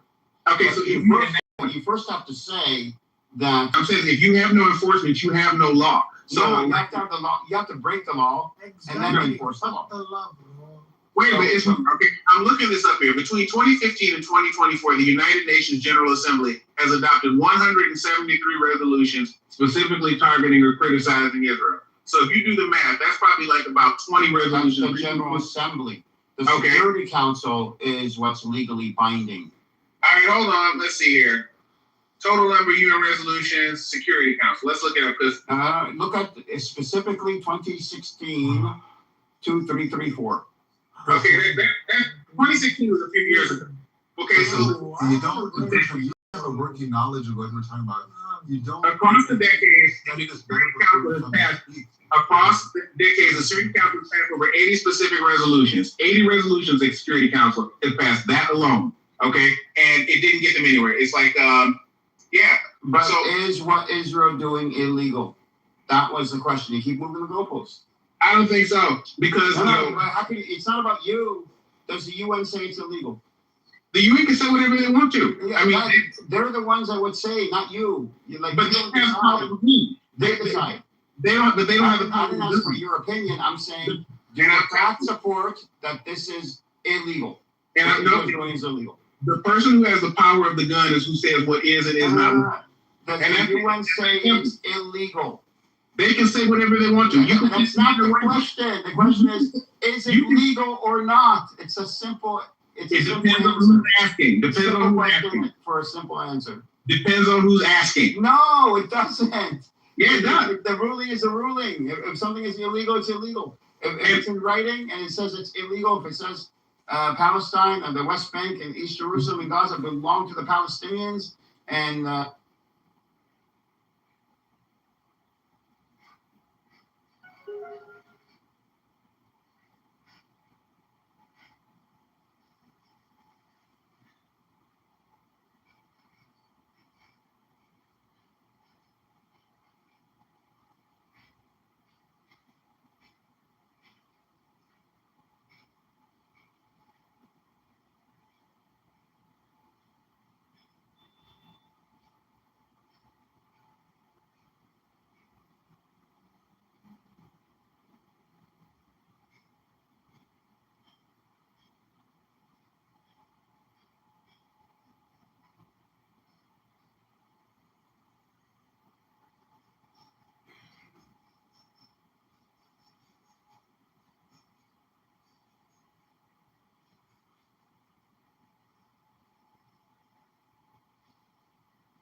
my phone.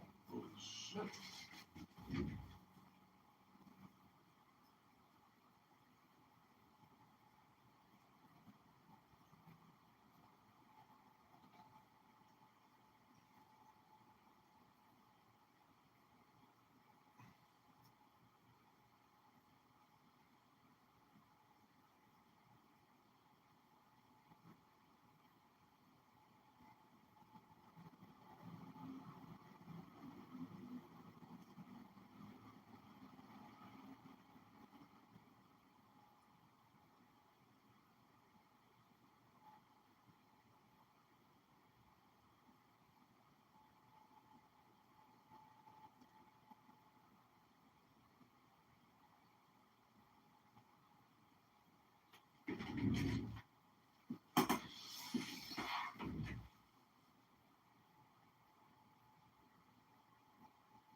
Is that my friend?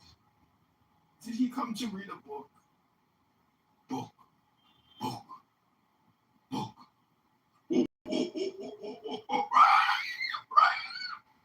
Anaphar. I gotta say, it's like pathetic how much time people spend communicating with NFRs on this app. And yesterday there was this NFR in the Trump room, and somebody was like, so if the founding fathers failed at this point, what is it that you'd like to see changed? And the NFR was like, well, we should start with term limits. And I was like, more. Just record them. You're like, you want me to bootleg Clubhouse? Yeah. I want you to stop memeable. No one. Not one. NFR. ESL NFR. NFR ESL. NFR ESL. NFR ESL. NFR ESL. Say it. Say it. It was Tyler Robinson. You see, and the first time Tyler Robinson was seen around the scene was that he was in a car somewhere. I think something like that. So every time we look around these findings, it's just happening conclusive. You see, and that gives that avenue for Owens to come up with all, I don't want to call it theories, but all the arguments that he's just been making.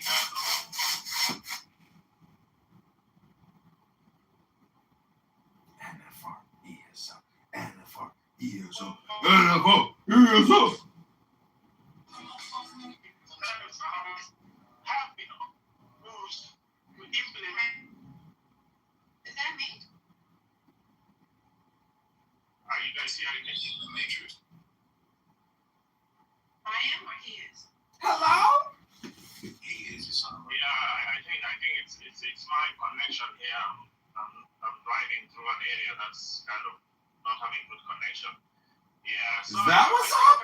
It was a fair. All right, well, welcome to live streaming rooms John Kitover is blocked from. I'm always surprised when I try to get into a room that, like, I don't even know who the people are that, like, blocked me. You know, that's what, like, blows my mind, is that people know me, but I don't even know them. That's the real fun. Well, I'm sorry for you. You could always just change your name, create a new account, stop going by a trash bag. There's lots of ways for you to get into rooms that you're blocked from. But I have the feeling that you actually want to communicate with the people that you're blocked with. I, on the other hand, could give two shits. It is a complete waste of time. And even if I speak and voice my opinion, that is also a waste of time. So there's really no purpose to actually communicate with these people. Just record them, dox them, humiliate them, embarrass them, mock them, shame them, and upset them. Because I don't know if you know this, but Do you know how to make a slave? You probably are not familiar with this concept, but whoever you can make angry, you make your slave. So I don't know how many slaves you have contained in your slave containment field, but somebody was like, "I got hundreds of slaves." I was like, "I got thousands of slaves." They're all leaving comments on my YouTube, like all kinds of horrific things, all kinds of. My girlfriend or not? See, it's a concept that you even have a girlfriend, and it's a concept that you'll break up. And it would be a concept that I would share with you. All you really have is right now, like Hillel said. If I'm not for me, hello?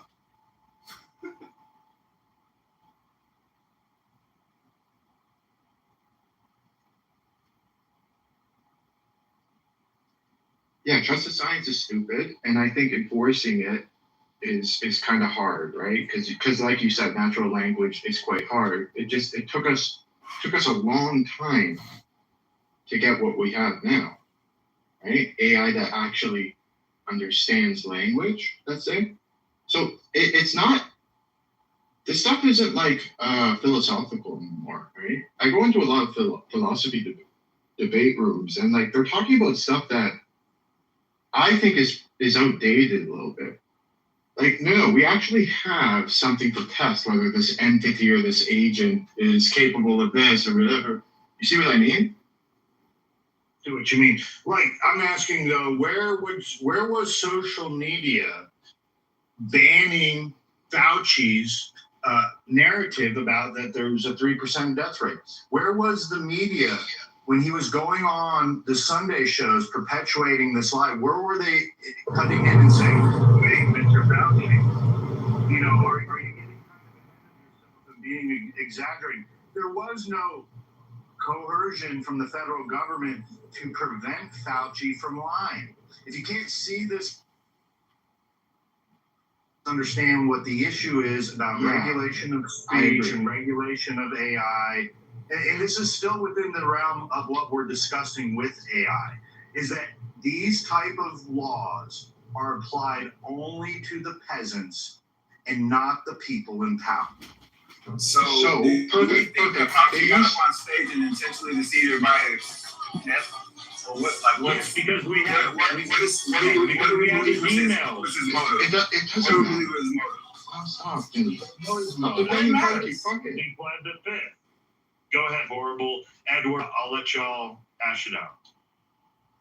Thank you. And as a mod, I don't think you should be as quickest way to get put down is quickest way to get put down is to tell us how to mod. So just go ahead. Okay.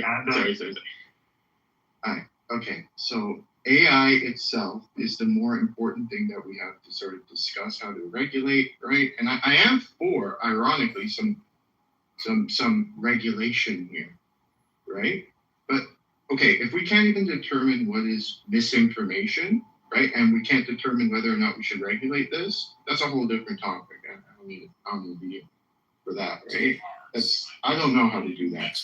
I personally think I already told you guys my personal views. You guys all think that they're insane, quite absolutist in free speech. Damn near. Almost pure absolutist, except for CP, right? But that's just me. I don't know how to regulate that. But that's a whole different discussion. I get what you guys are going down. Rules like what has been proposed, Mr. Finley, about AI regulations. Will that only be applied to the peasant class, or will that be applied to the elites as well when they use AI? I mean, none of the laws really ever apply to elites, right? That's another problem, right? We got freaking Congress people doing insider trading, right? That doesn't apply to them. They also drunk drive, rape, and they never go to jail for this stuff. They steal. The elites steal at a rate of 1,000 times of petty thieves, but our enforcement actions and our judicial actions overwhelmingly disproportionately affect the peasant class. Always been this way. I've screamed about this, but we kind of look to the left, look to the right. right? The elites are literally rigging the economy to their advantage right now, literally, right? But we kind of look the other way and we cheer them on, right? There's a reason that personal credit debt is over $1 trillion. 2,000 billionaires. Let's just keep it going. We cheer this crap on. And you know what they do? Why we cheer it on? There's going to be a trans person playing a sport. Now that's a problem. But is that a bigger problem than freaking them rigging the economy, having 15 million empty houses in this country, and then simultaneously saying, we got a housing crisis, a housing shortage. Algorithms freaking rigging prices. And I didn't believe it. I literally didn't believe it. When I heard it on the news, I was like, there's no way. There's no way. So I decided to test it. And I land here. I decided to test it. I was booking a hotel room for a wedding that I went to recently, right? Because I have a work device for the work and I have my personal device. I said, let me just see if I book this on my work device, if I'm going to get a different price. $150 difference between the freaking price of the hotel. I'm like, I thought they were lying to me. But this is the rigged economy that we allow the elites to rig against us in the name of profiteering while they get away with the law. And we don't do anything about it. Mr. Finley, we have common ground now. So I'm not this evil conservative. What I am concerned with is how can we bring in regulations against AI where it would also police the police officers. Ultimately, that's what I'm talking about. And that's been my hope since the beginning of this conversation. And if you could assure me, create a bureaucracy that would police itself, then I'd be on board. However, I'm skeptical about that aspect of it. And I think that's where our difference is. So do you know how consensus algorithms work, Joe?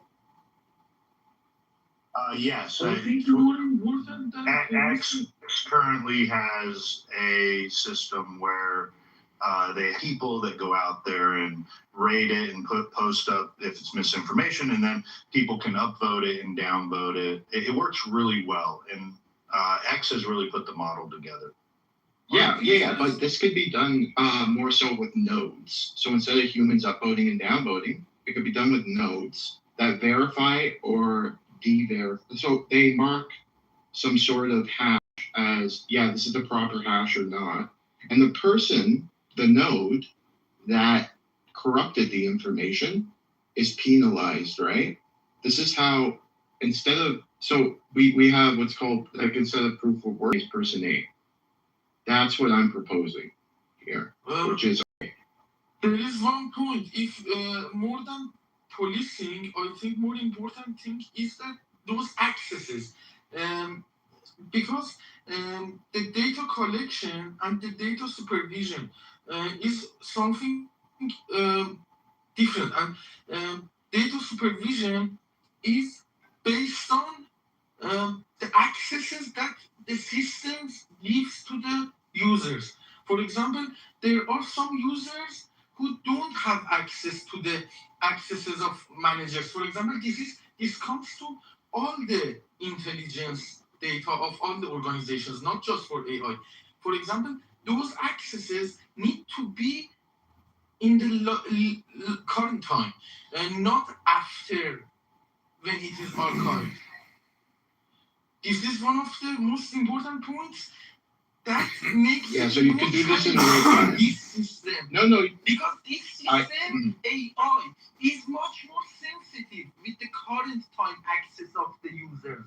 It is much more it is much easier to be managed out of the systems by some of the users. And for this purpose, I think that some of those clarifications need to be access to the main manager, to the, for example, I'm not sure how to say, the supervisors who are in charge of other teams and who has the access to this more than the other teams. Because this is much more easier to be manipulated. I can elaborate later more because it is complex. I don't know how to. Well said, Peter. So the other thing is, AI eventually competes with itself, right? So you can have like the most like reliable system in the world for all this. And we just saw recently, I think it was Hugging Face was attacked by another AI company. So what will eventually happen is people will just send off AI to debunk what you think is real. You know what I mean? So and then like there's so many ways because horrible. I know what you're talking about with the technology, proof of stake, blah blah blah. I have a feeling AI will just figure out a way to not make what you just said happen. You know what I mean? So I don't know. We're up against a big hill. I don't think this is easy as we're thinking. Because I do think like proof of stake is pretty good, and also what's the other one? I always forget the other one, but I know where you're. Proof of work. Proof of work requires actual verification. Proof of stake is just like you put up on. Exactly. But do you hear what I'm saying a little bit? Like it'll turn on. AI will figure out itself on what we're talking about. You know what I mean? So it's a cat and mouse sort of chasing game. So like you have this we have this thing called cross entropy. Basically, you have like it's called a GAN, right? A generative adversarial network, right? That essentially does this all day with like they learn each other, right? So like the best way to learn is usually to play against someone and optimal solution or whatever, right? But in my opinion, they're always a step behind. So the people that have to like hack or the people that are doing the wrong thing in this case would be like producing videos of President such and such when they're not President such and such, have a harder hill to climb. They're always trying to catch up to the newer schemes, right? So eventually, in my opinion, is that, right? So like will we get 100%? No, but we'll get less than enough. So you're saying like it'll always be you iterating and changing where it just this might not be an issue in the sense of like what I'm talking about, where it just one day it just all falls apart. I agree with you on that, and you are right. It's not going to be perfectly. There's no foolproof system. There'll never be because just the way it is. What? I mean, there's some. There's a lot of very low IQ people here that have nothing to do during work hours.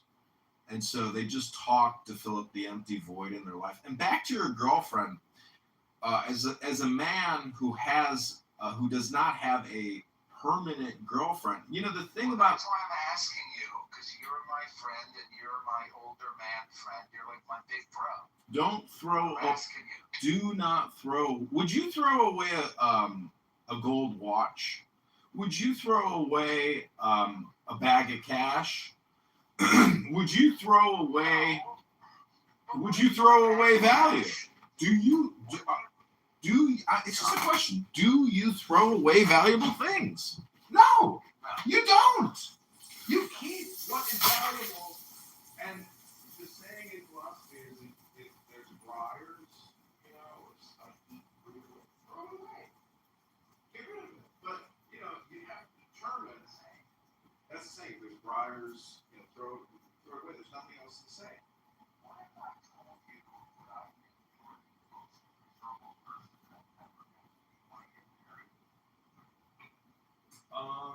See, that's the. Well, see, I listen. I was in love with this girl here. She found a Jewish chick, great ass, pleasant enough. And I just looked at her. She got married, And I looked at the guy that married her, but then I also looked at the photos. The wedding is really a glorification moment for the parents. The parents get to come out and say, "Thank God, our daughter is married. Our life is fulfilled. We're so happy. We're so proud." And they come out and they do this. It's like a little game show. But what I'm trying to say is, if the participants, the man and the woman are getting married, are not actually happy, what they're doing is insanity. It's so stupid. They're putting on a show, and then they might get separated or get divorced, or they might be together. It'll be miserable. Imagine being with a wife that poisons you, that secretly hates you, that wants you to die. Like, just imagine, and you're unaware of it even. Anyways, all I'm going to tell you is, if you're already stooping, guess what? She's already your wife spiritually, universally. So, but I had a wife last weekend. I had 2 wives last weekend, but this past weekend I had nothing. So it fluctuates, my friend. And if you take the fluctuation out of your life, you're gonna need to replace it. So Don't you want to get married? my friend, the purpose of life is to get married. But you see, the problem with a lot of weak-minded people or women is they think that marriage is a double entendre, triple entendre. You need to get married to God. And that's what women need to do as well. But a lot of women that are not married to God will never get married in the real world. And they will be single in their 30s, 40s, 50s. You can see them on Hinge or Bumble or Tinder right now. There's thousands. And they'll never be married. They will never be with a man. They will live alone and die alone.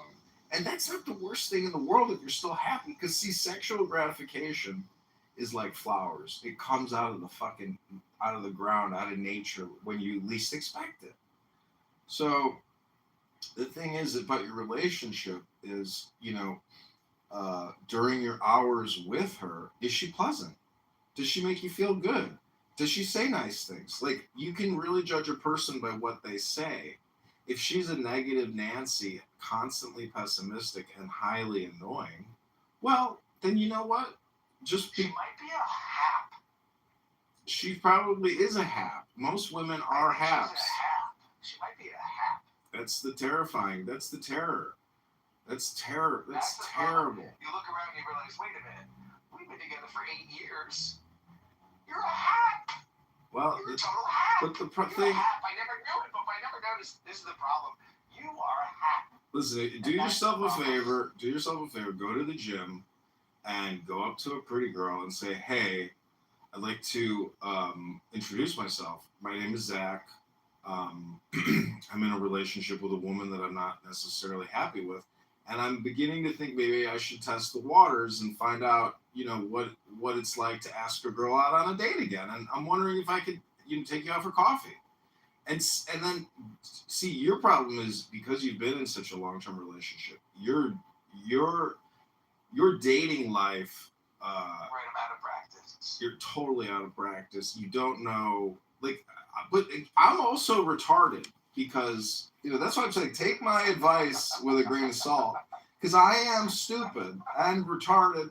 Right. And for example, Insane. This is how stupid I am. I want to get laid bad, and when I have a beautiful woman in my hands, which is just like, we were clicking, I don't even pursue and ask that girl to come back to my place because I'm having such a good time. And then she slips out of my hands, and I'm like, what? And then in hindsight, I'm like, dude, I'm fucking retarded. I could have laid that chick, and instead, I just let her walk. I just let it end. I'm like, it fizzle out. I'm like, why didn't I escalate it? Why didn't I say, hey, why don't I take you back to my place right now? And, we're gonna have another drink and a good time. But I didn't say it. You were talking at the bar and then let her go. Yeah, and I'm just retarded. So that's why I say, even if you want to get out of your relationship and then you start pursuing and dating again and blah blah blah, you may find out that you're also fucking retarded, and then you'll say to yourself, "Fuck, I had a chicken in the hand." Who? You talking about Free Palestine Nora? Oh my god, dude. I mean, I'm just joking. She's in the audience. Oh, she is? Yeah. I mean, yeah, she's a beautiful woman, but like culturally, I think we're just too far at odds. But again, it's like she's one out of. She's a Catholic. She's a cat. She's First Catholic Muslim. I just like complimenting her because I want her to be happy, and I'm sure, and I know for a fact that she could meet a quality man that she could be in a relationship with. But it's my opinion that most people that are not in relationships are actually very highly annoying people, but also extremely lazy.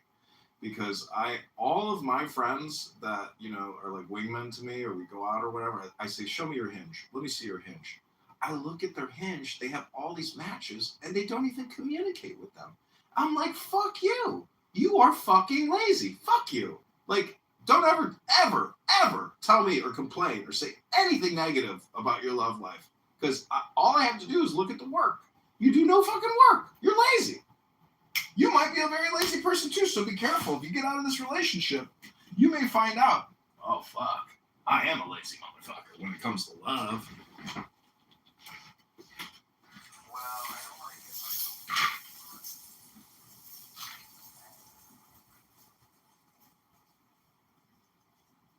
People get in and out of relationships. When push comes to shove, when the engagement ring happens and the wedding plans start happening, that's when push comes to shove. That's when you know you're really in it, but you're out of it. And then You hear people say, like, on my wedding day, I think I should pursue you. And I feel like if I had a wedding with this girl, on my wedding day, it would be fun. It's not there. It's way crazy. Can't do anybody. Very awesome. And I guess I'm wondering if you're a girl, but that much money.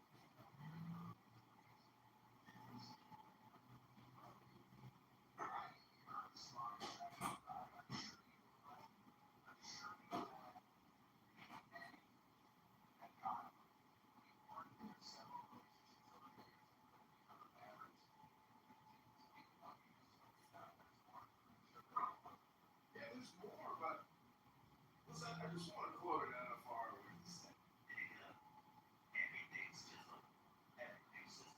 one night stand, nigga. Everything's just one night stand, nigga.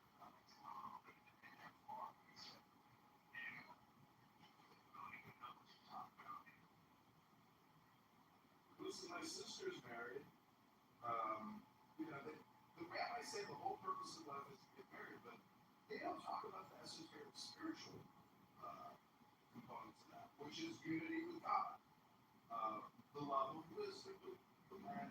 Not many women are interested in that. That's really that's really the work and knowledge you need to pursue, and then you will see how that actually plays into your relationship with your love, because you may obtain the enlightenment while she still struggles to be happy, but she finds her happiness and peace through you, and then vice versa. So, I'm just saying be discerning and be discriminating.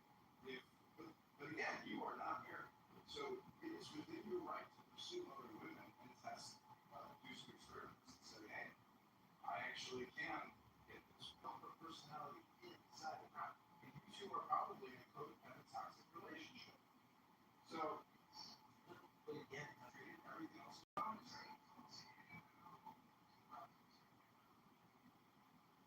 To treat people the way you want to be respected. That's the whole thing, is that people on this app don't do that.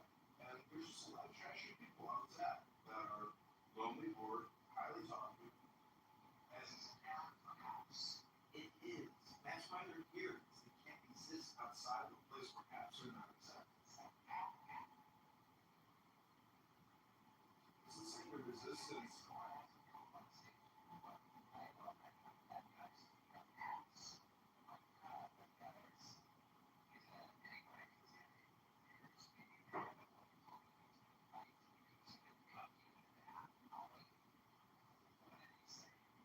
No, I'm just saying that like he's a very good example. He's a very good example of one of the worst types of apps. Someone where you're just like immediately.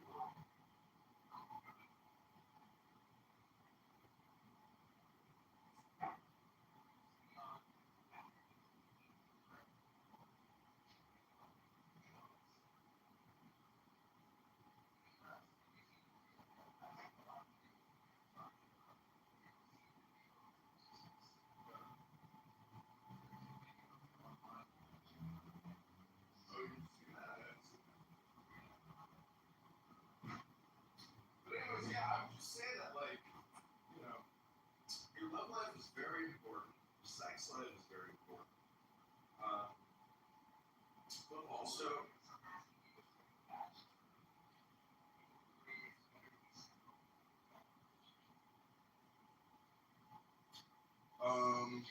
it really always depends.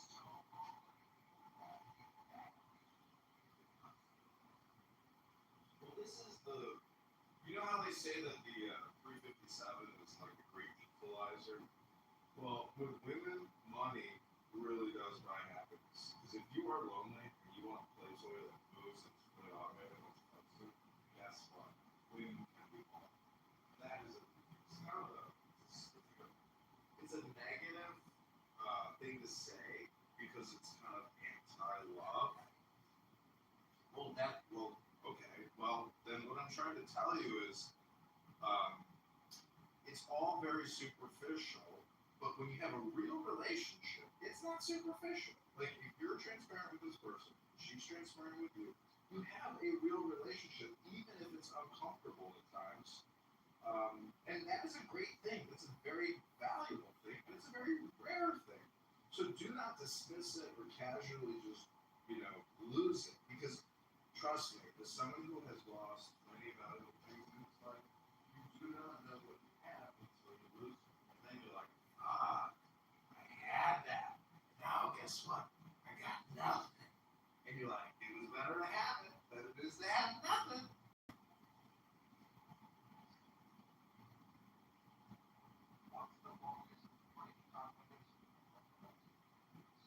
No, we can't. I'm taking a break. I gotta head out of my house for a break.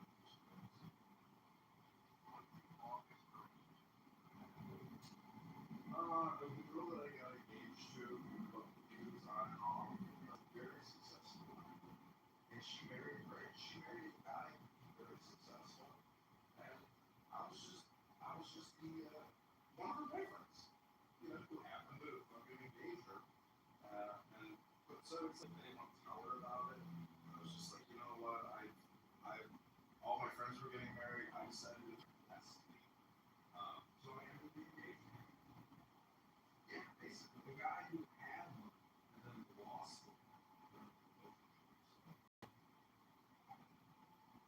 Did a real house.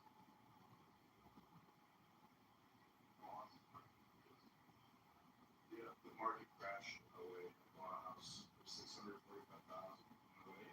At the end of 08, the house was worth like $375. I lost like everything I had in my life. Yeah, it destroyed my life. I think it was 26 when I bought the house. Yeah.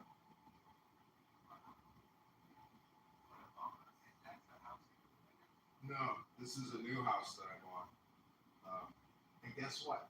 They have sued me. They sued me for the value of that house that I lost in foreclosure. And they've garnished my wages. They've stolen my bank accounts. Like, that is forever. It never goes away. They can resurrect it and refile it in court. And, like, I thought I was clear because my credit score is perfect. But no, in Illinois, they can come after you for 20 years for mortgage. So they've destroyed my life financially.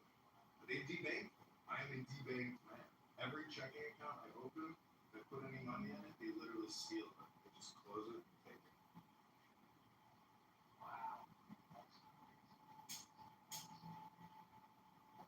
So, how do you get money?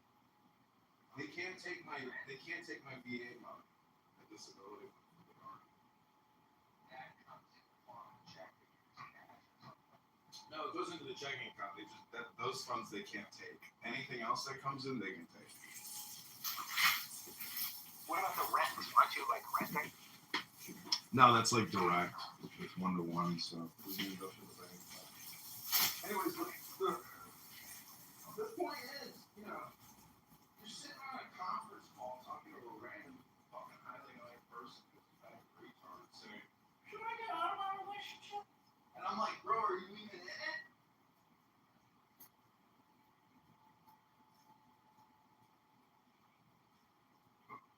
I'm telling you, if you don't do any personal development, nothing will change in your life. Oh, really? Send me a link if you're reading a book.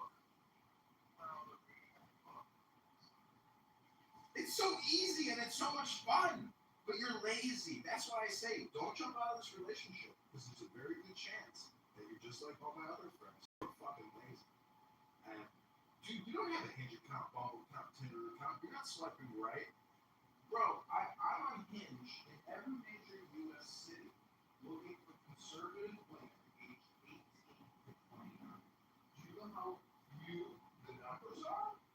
Everybody out there is a liberal fucking faggot. Everybody.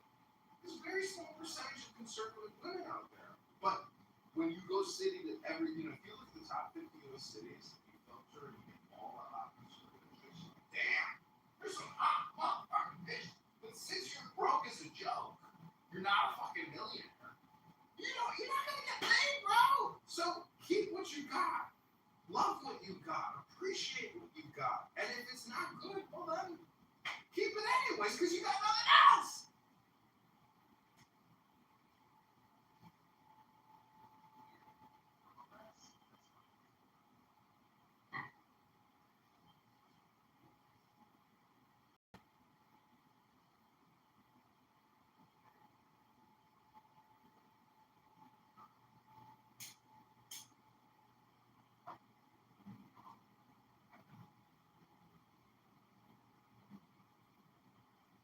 Laura, do you want to say anything?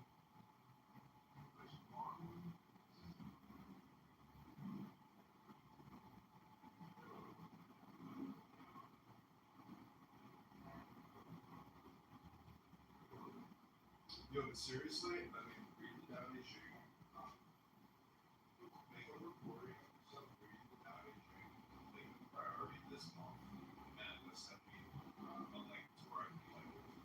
You'll have to prove to yourself and to me and to others that you can focus and concentrate your mind and read a fucking book.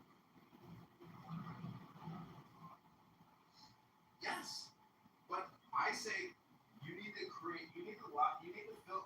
Just take your fucking camera and hit that fucking record button with a video and record yourself or a book or a picture. You have to become a filmmaker.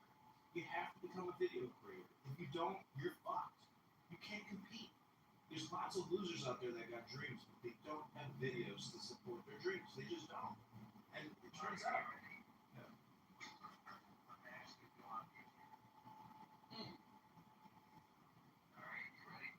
Go ahead. All right. 45. True perfection seems imperfect, yet it is perfectly itself. True fullness seems empty, yet it is fully present. True straightness seems crooked. True wisdom seems foolish. True art seems artless. The master allows things to happen. She shapes events as they come.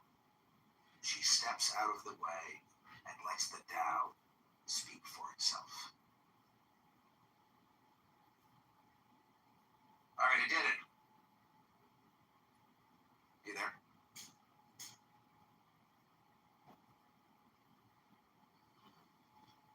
Are you there?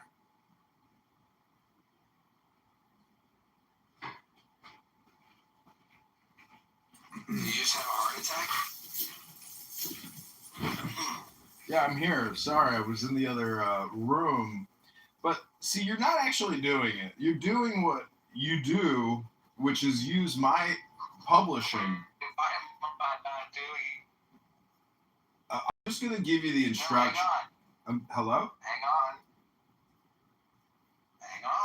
Well, I'm uploading a video. I'm going to make another one. I'm doing John Kitover. I'll do another one. You want me to make another one? I'll do another one right now. I'm going to bang out another.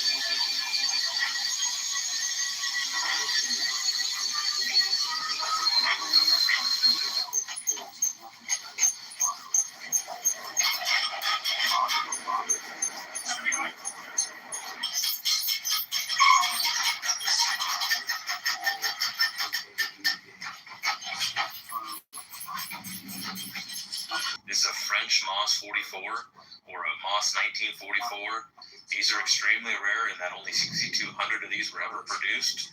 They were used by the French Navy in the Indochina War or Indochina Theater. It has a 10-round detachable magazine chambered in 7.5 French. You can feed it through stripper clips, or you can feed it through the magazine and insert the magazine into the rifle.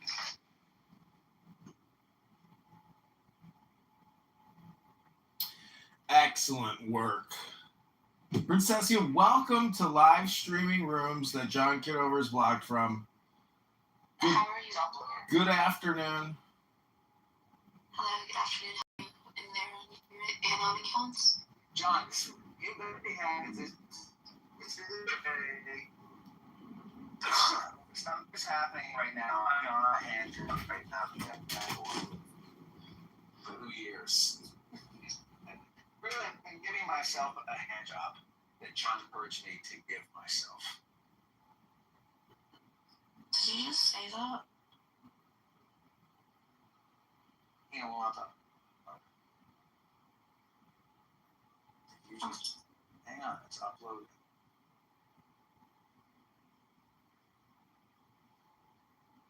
Return to Wi-Fi. Is there anything you want to say, Princessia? What is that? Copy link. Copy link. I know, but I hear Post is under review right now. It can't be shared right now. Post is under review right now. It can't be shared. Post is under review. I guess I should just make another one. Should I just do another? Testing, testing. Yes, we can hear you. Zach is ignoring you, apparently. No, I can hear you. I can hear you. All right, hang on. Copy link. Your post is under review right now.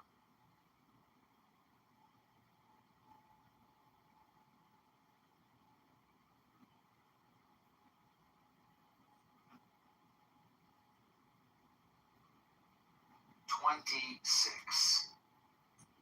The heavy is the root of the light. The unmoved is the source of all movement. Thus, the master traveler, fuck. You gotta do it over. Do you ever do it over? You ever fuck up, or you don't? You just do it live. You just do it. Well, when I use YouTube Shorts, 3-minute ones, I just keep going. If I fuck up, I just do it live. Yeah. No, I do it live, or I do it Shorts. If I do it live, you can do what's called clipping. You hit the little Right, and you click. create a highlight, and so every 60 seconds, you just create a new highlight. Click every 60 seconds, and then it creates the shorts. All right, here we go. 26. The heavy is the root of the light. The unmoved is the source of all movement. Thus, the master travels all day without leaving home. However splendid the views, stays serenely in herself. Why should the lord of the country flit about like a fool? If you let yourself be blown to and fro, you lose touch with your root. If you let restlessness move you, you lose touch with who you are.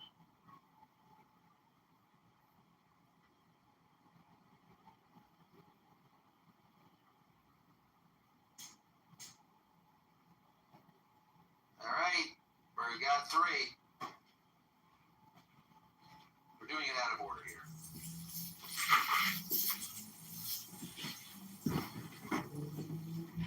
Copy link. The link has been copied. You know what? If you accuse your girlfriend of being a highly annoying person, I got some bad news for you, Zach. What? I'm a highly annoying person. Yeah. Wait, why? I thought you don't have a girlfriend. I don't really. Kind of already pulled the trigger here. Yeah, you've been cheating on her with the girl online. Not really. See, the way to know whether or not you're a highly annoying person is if you actually just like sit down on a cushion in the sun and shut the fuck up. because like when you have a partner, if you don't actually practice meditation, relaxation, concentration, and focus, it's just like a clubhouse room in the real world all the time. It's highly annoying. It's toxic and stupid. Most of our communication sucks. So if you go silent, intentionally, or you read books together, like imagine having a girlfriend or a wife and you two read poetry or read scripts from movies or whatever, where you create. Anyways, I'm just saying, if you're not creating with your spouse or your partner, you're probably just creating conflict. So you need to create artificial peace, which turns out that it's actual peace because the brain is running on a neurolinguistic program. So that's what I'm saying. The link you sent me today about how books are technically contrarian to the government or to what you might consider a non-altruistic reality or something. It's true. We are computers and we are running off of words. And if you use Clownhouse to run your computer, you are an NFR because this app is NFR. So that's why I say introducing and reading books on here is very important because you've spent so much time here. You have to start diluting the concentration that you've been ingesting. Hello?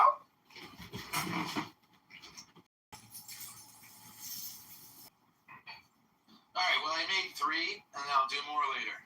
I just did. I put the link in the Jumbotron. Jumbotron. In the Jumbo.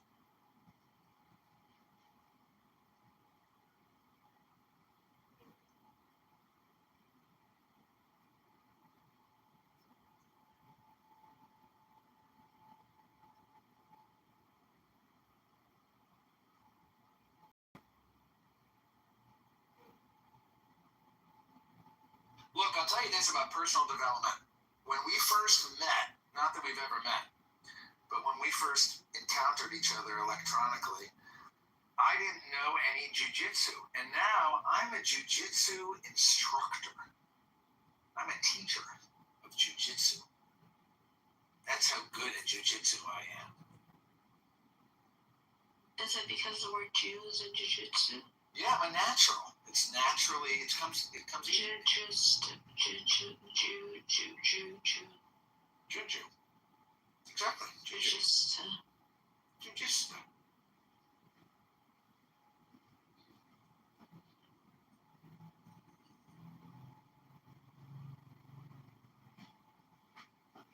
Kitover's trying to get his 20-year-old back. John, you can't say I never made video. Now you gotta say, now you just have to say I have to make more videos. Oh, interesting. So you've changed reality by doing a little work. You read a book. It's so fast, isn't it? Right. The world is now changed. We're in a new universe now because of that. Wow. All your complaints have been retarded. And you've proven beyond a reasonable doubt that you suffer from highly annoying person syndrome. And I'm happy as your friend to congratulate you on your first step toward unfucking your retarded brain. Congratulations. Congratulations. That was good. I think it would be good to read the Tao Te Ching on live online. And maybe I'll do that more. Just bang a couple out. You know what's funny is there's a guy on here named Heronstone, and he's like an Alan Watts Buddhist kind of guy, but he's super pessimistic, and he thinks America is going to dissolve, that all world governments are going to dissolve. He's got really apocalyptic visions, and so he told, I come in there and I pester him, but not. To me, I'm not pestering him. I'm actually just trying to reinforce some of his ideology. But what's so funny is I was in there a couple months ago. He's like, "Oh, I wrote you off." He's like, "I already wrote you off." He's like, "Don't bother." Meaning, don't bother even communicating with me anymore. I've written you off. Fuck you. And so, like, I just wanted to tell you that I had also written you off, but today you proved me wrong. There you go. Proved wrong.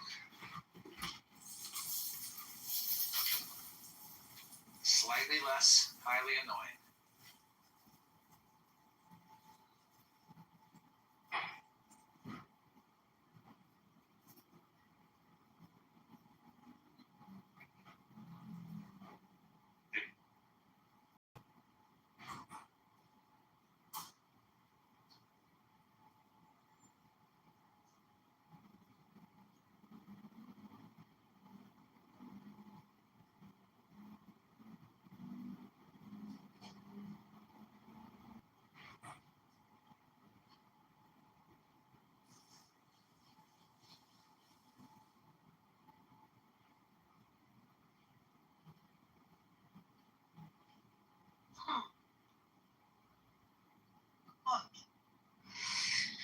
Now, looking at my one of my friends from Twitter that I knew from like old Twitter, his TikTok.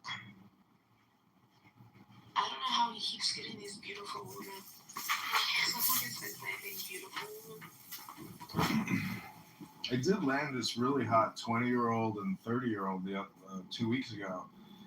And it's amazing how, yeah, when it rains, it pours. But I will say that she was a super, she was a super highly annoying person. And I think ultimately it was just like, I want to buy this, I want to buy this, I want to buy this, I want to buy this, I want to buy this. I'm like, whoa. I'm like, I'm not taking you shopping like nonstop. You've got to go buy your own shit. I think you should go back to her, and I think you should marry her. Well, I was going to text her after 10 days because she became such a highly annoying person that I stopped communicating with her completely. Because the problem with telling a woman, hey, I'm going to be your sugar daddy and buy you whatever you need or want, is that frames the whole relationship around that entire communication. And it instantaneously creates a toxic relationship. And it's so annoying from the perspective of a person, that wants to have a loving relationship, that it's not a relationship. It's literally buying someone's body, hopefully, but there's no real relationship there. It's totally artificial. So that's what I'm saying. Like, prostitution definitely is the oldest career, much more than birthing children or midwifing. Because like some people are so stupid that they think animals are racist, and they think that animals also practice prostitution. It's possible that monkeys in the jungle practice prostitution. I don't know. All right, temporary pause. You did say a lot. Excuse me, just a temporary pause. Oh, your girl came into our room the other day, Zach. No way. Is her name like Boo something? Yes. Can you have a temporary pause, please? Temporary pause, please. I'm asking for a pause. Temporary pause starting now. Take the deepest breath of the day. Hold it for 5 seconds. Let it go. Temporary pause. Number 9. Fill your bowl to the brim and it will spill. Keep sharpening your knife and it will blunt. Chase after money and security and your heart will never unclench. Care about people's approval and you will be their prisoner. Do your work, then step back. The only path to serenity. Thank you. You may continue. You may continue now. So wait, Rome, what happened? Hello? What happened when she came to Rome? Who? The leaf lady. I Bob Weister just talked to, just said a lot. He just poured out his heart, and you're prostituting. He's a John Kitover about 20 years True perfection seems imperfect, yet it is perfectly itself. True fullness seems Infrastructure has been falling apart. Bro, your TikTok's fantastic, dude. Dude, that's gonna be like, I'm telling you, dude. If the algorithm doesn't reward you, keep pushing. You've got gold in your hands there with that book, dude. I'm telling you. Like, if you could. No, it's good. Yeah. It's very good. I think you're right. You're the man. You're a very good. What do you mean? Good He's advisor. not Oh, I had a fucking. successful on TikTok. God damn it. Hang on. Don't curse. I fucked up. Delete. Olivia needs to come here to hear your story about how you're trying to get back with the 20-year-old. No, I'm not. I'm like, I thought about texting her, and then I thought about it again. I'm just like, nah, I'm not gonna text her again. Like, I already know. I know her well enough. Like, we had enough time together where I know that I cannot have anything to do with her. Like, she's. John, do you ever think about moving? I'm moving right now, my friend. No, I know, but like, seriously though. Oh, you're talking to yourself. You're doing what highly annoying people do, is project onto me. Okay, just continue reading your book. Hello?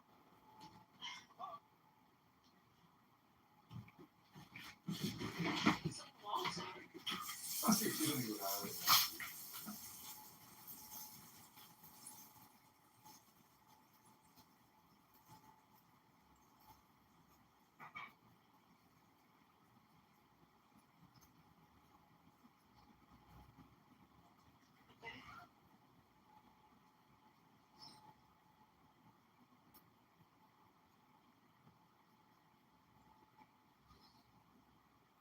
What are you doing, Zach? Just posting stuff on TikTok?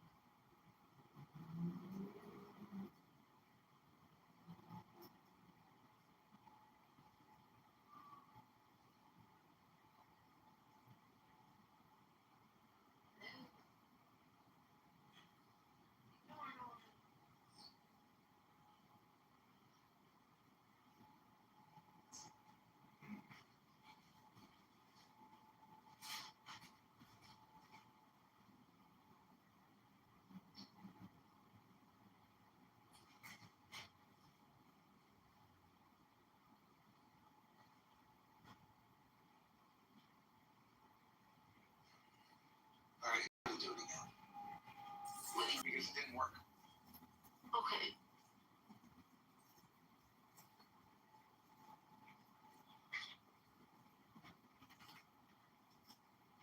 Mention cars? Who the fuck's a horrible? Wait. I agree with him in that. I mean, preaching doom is never a good idea. Dude, that's like the inevitability of what's gonna happen. Not even Well, that's horrible. Then why are you still breathing? I don't think. Care about people's approval. Be their prisoner. Do your work, then step back.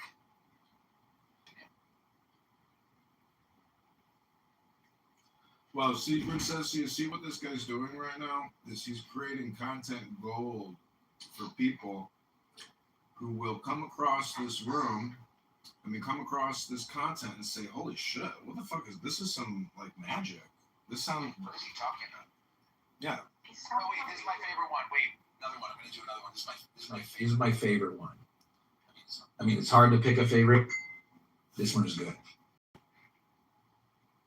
56. Those who know don't talk. Those who talk don't know. Close your mouth, block off your senses, blunt your sharpness, untie your knots, soften your glare, settle your dust. This is the primal identity. Be like the Tao. It can't be approached or withdrawn from, benefited or harmed, honored, or brought into disgrace. It gives itself up continually. That is why it endures.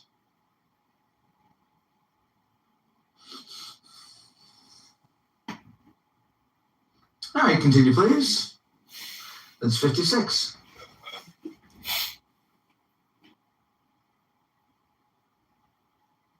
Boom, boom, boom, boom.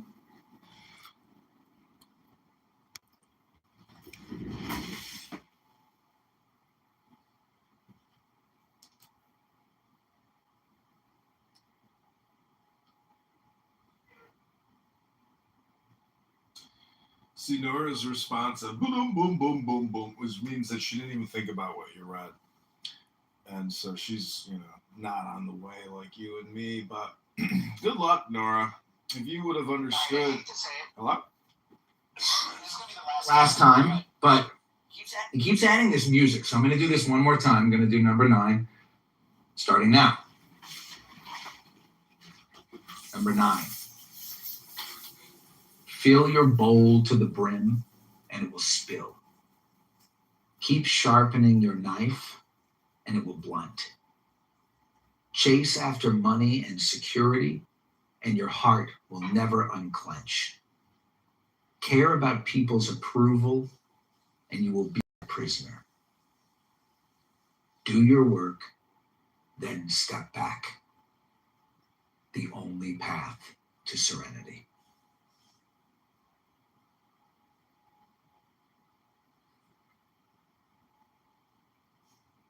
All right, see, it keeps wanting to add this music. All right, but now I've done it without the music, so you may continue. And I think I'm going to stop for the day because I do have to go back into my... That was 5 in a row. Well, thank you, my friend. That's really good content. It's very useful. It's Yeah. It's not just the Tao Te Ching. There's a lot of wisdom books, and there's a lot of wisdom in the books. Sorry, I'm hiccuping here. Wouldn't it be amazing if, you resolve all your problems, financial, geographic, love, because, you CHAP, NFR, ESL, and, yeah, I raised you up, and now I return you back to society to be a man. Just like Noura here, she'll never go in another elevator shaft and scream jihad. She just won't. It's just, she's already done it. So she would never waste her time. Because of the stitches. But don't you not, do you still believe in all that stuff? What, jihad? Yeah. I demand jihad. Jihad is not a bad thing. Why do you think jihad is a bad thing? Well, can I answer that question? I asked. The reason why I think jihad is a bad thing is because my understanding that jihad is that jihad is about killing people who are not Muslim. That's not what jihad is. Jihad comes from Semitic languages in general. Jihad, a bad day. All right, sorry. Yeah. Sorry. They come from root letters that mean something. And it means struggle. Yeah, so jihad in the context that I was saying. It's like Mein Kampf. Yeah, I don't know, I wanted justice. That's what I demand jihad meant to me in that phrase, was I want justice. But aren't you now, as a Catholic Christian? I'm a Catholic Muslim. But don't you now believe that Jesus wanted us to be peaceful and not kill each other? And so that anybody who raises the sword to his fellow man is a sinner who should be condemned to the hellfires of eternal damnation? There's war. And do you disagree with that? That's not what the Catholic Church teaches. There's something called I forgot what it's called. It's something about equal portion of war, like how it's supposed to be. That's not the phrase where you're supposed to respond. Did you see the video from October 7th where they killed the golden retriever? No, I didn't. Because that was worse than any human Jew. That was the saddest one. By the way. I don't actively seek out anything. You didn't watch it because it was too upsetting. I just don't actively seek any of that stuff. It was coming on my timeline. That's why I was seeing what I was seeing, but I didn't actively seek it. No, so you don't know what you're talking about. About what? About the war in Israel. I didn't say anything about the war. You said you demand jihad. So I demand jihad, and I didn't say anything about Israel. All right. Well, you can demand jihad if you want to, but I don't know where that's going to get us. Jihad is just justice. In the context that I was saying, yeah, Have you heard the Robin Williams? I demand justice. Have you heard the Robin Williams bit about jihad? I think so. I think you or Diego or somebody played it. Mm-hmm. Have you heard it, John? It's pretty good. Robin Williams. He probably wouldn't want to indulge in some Robin Williams because that's a waste of time. But you know what they say, every being in the universe is an expression of the Tao, including Robin Williams. Oh, are you not Jewish? You're Taoist? I am a Taoist. I'm an ancestral Jewish Taoist. You really believe? Hey, I just want to say that, Nora, you are low IQ, unfortunately. You are like a jihad. You are a jihadist. And you are, again, I just can't reiterate how low IQ you are for your own well-being, because I want to help you. Well, hold on. No, I'm about to tell you why you're retarded. Just listen carefully. It'll be delicate and polite. Please hold. It's only because I read books that I'm only able to correct your retardation, and it will be quick. When you say that jihad means justice, you are. Please hold. Please hold. Otherwise, you'll be a shap. You'll be a Yeah. Yeah. And we know you are a shap. Please hold. You're both being shaps. Okay? It's just 3 words I need to get out. It's not just justice. It's also truth and peace. So when you say I demand justice, what you're really saying is I demand peace. So remember that, retard. I am complete. No racist police. No, justice and peace is jihad mixed with truth. So you need justice and peace. Jihad justice with peace. I'm just saying, okay, jihad means a struggle, right? And they'll say that there's like a bigger struggle, there's a big jihad and then there's a smaller jihad. And the jihad of yourself is like the bigger jihad. But I'm saying the context of how I was saying it, if you like look at the context clues, clearly I'm saying it in this form of justice. Like, what is justice? And I agree, peace and justice are partners, so you need one for the other. So you need justice. Okay, so we finally have achieved comprehension, because if jihad does mean struggle, that means you were struggling to comprehend. But now the lesson has been taught that without justice, there can be no peace. Without peace, there can be no truth. Without, it's like velocity equals distance divided by time, or d by t. So position equals 1/2 at squared plus b naught times time. See, you're not as retarded as. It's a change of position formula in physics 1. Well. So change delta x to this delta x equals 1/2. Yeah. A, which is 9.8 meters per second squared. Wait, let me ask you a question. Was there a 13th floor button on that elevator you were in? I wasn't paying attention. When I went into the elevator, I was like, it represented Palestine to me, and I wasn't going to be exiled. That's why I sat. Oh my God! Have you ever done LSD? Why do I need LSD when I'm already high? I'm medicated right now, just for the record. Against my will, they injected me. They made me inflamed. Wait, what happened when the leaf lady came in the room? Did you talk to her or no? She didn't come up. But I knew it was her because it was only 3 friends. And it was like, that has to be Zach's friend. She changed her name. Scary something. But yeah, she didn't come up. She didn't want to talk to us. It's a young communism and you brainwash the undercuts. Are you wearing gold chains on your shirt? Trying to act like a sugar. I don't even want to say that phrase. A sugar father. Yeah, I have some fake gold chains. That's in my PTR, yes. So you guys have all participated in yet another John Kitover experiment. I thank you two for participating. Nora, you're still a failure, but Zach here has graduated to the next level. You did have a little bit of a comprehension breakthrough with the word peace, not just struggle and fighting for what you perceive as perspective justice.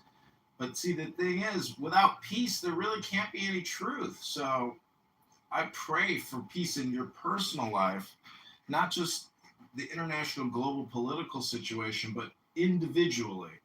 Because the whole thing ultimately gets broken down individually. And, you know, if you can't obtain happiness or peace, you know, that's a you problem. And it's because you're retarded and you're low IQ and you don't read books and you just drift around like a fucking vapor, like a fart. And you just go from one video TikTok to another Instagram to another YouTube to another funhouse room to another Diego thought. Oh, he's so handsome. He's the greatest fucking fat, obese neo-Nazi married to a Ukrainian bitch that he's divorced. He's got all these illegitimate children. Oh, Diego. That's right, Jihadist Jade. Get that fat Nazi dad bod, fucking balding, slimy Diego fart. I met the guy at a gas station. He didn't even get out of the car and stand up and shake my hand. That's how much of a lazy fucking faggot he is. You know, when I'm in the press, shake their hand because I'm a former military officer, a trained soldier on protocol, procedure, movement. Not like that fat fucking loser, slimy, anti-Semitic faggot retard who was helping people was literally in laundromats helping people commit money laundering. I don't know what you're talking about. It's weird. Hello? You don't know Robert Taylor? That you gave a blowjob to who doesn't even talk to you, that ghosted you. He probably didn't even pay you for the blowjob. So that's why I say that, like, I wish I gave him one. oh, well, whatever you did do, you know, we tried to help you do your crisis control communication management, but you didn't help at all. You're the reason I rage baited that night. I'm not so sure what you're talking about. Ooh, that's a good song, right? I love Diego. It sounds like you love him too. We're gonna do a simple. So, what did we just say? You're the reason. You are the reason. Who was Nick? Rage baited me last night. Baited me. Rage baited me. Okay. Making a song to Leicester's fault. Yeah, this is my last day on my Suno subscription. I'm gonna let it pass, take a break. I think the other day I created like 100 songs in a day, and I know this guy who's struggling financially. It's not you, Zach. There's a lot of other people who struggle financially, and he has a miserable job. Cleans up garbage all day. He basically cleans up garbage. I'm not kidding you. Like, the guy is a garbage cleaner at a big bar. But without further ado, this is Thumbs on Fire.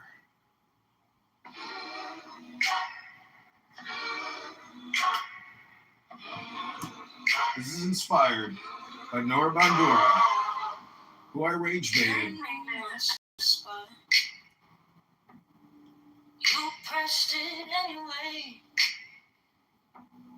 Sent that little spark, then stepped out the way. Read my pulse like tech, then fed it back.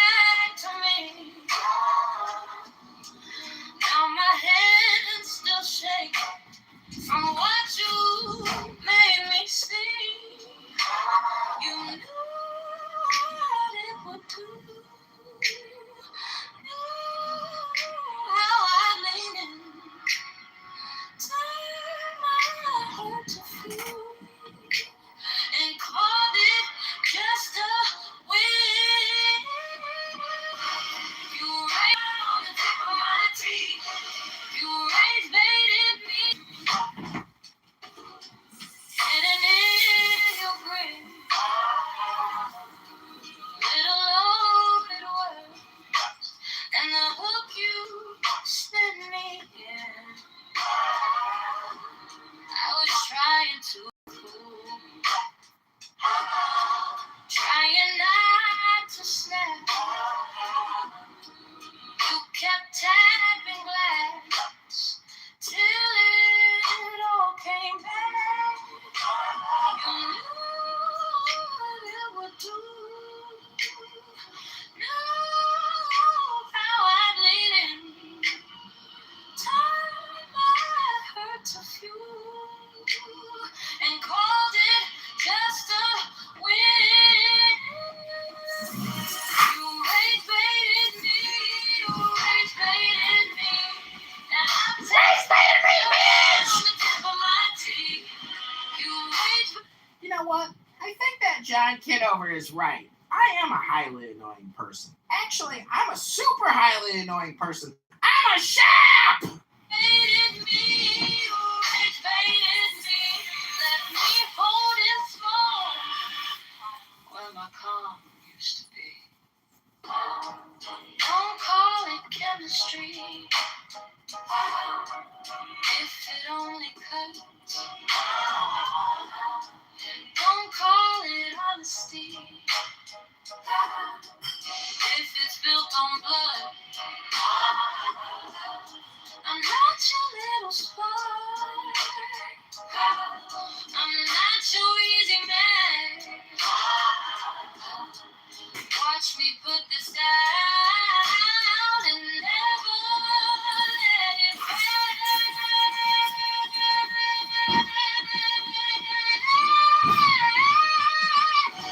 You rage baited me.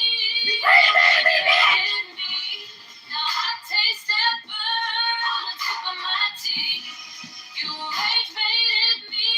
You rage baited me. I can feel the door shut soft inside of me. Rage baited me, bitch! You know what you did? You rage baited me, bitch! You are a highly annoying person! You rage baited me, bitch! Hello? This is another John Kitover banger. This is version 2 of Rage Baited Me, bitch.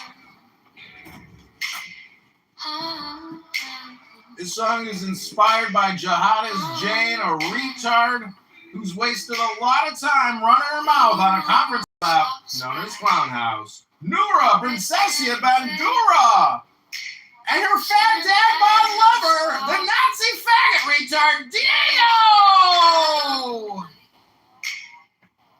Read my poems like text, and fed it back to me. You are a highly annoying person.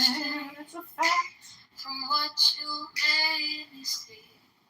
The position, political ideology. Know how I lean in. Turn my hurt into fuel. Called it just to win.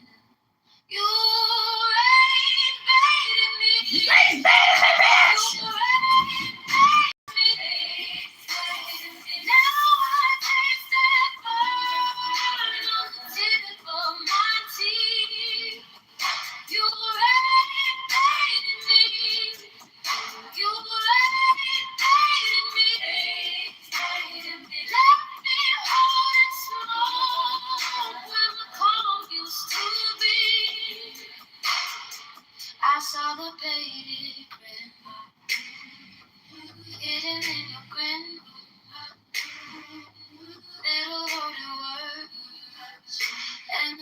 You slid me in.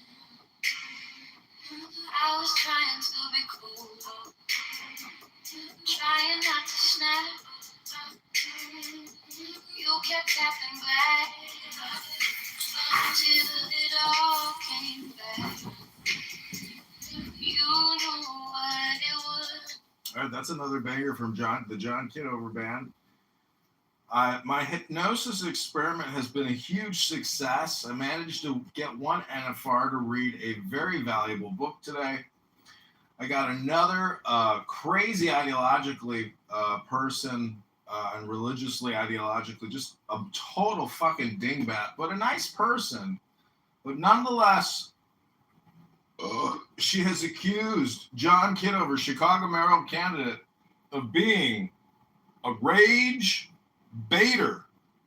I am a masturbator, but I am not a rage baiter. I believe in myself.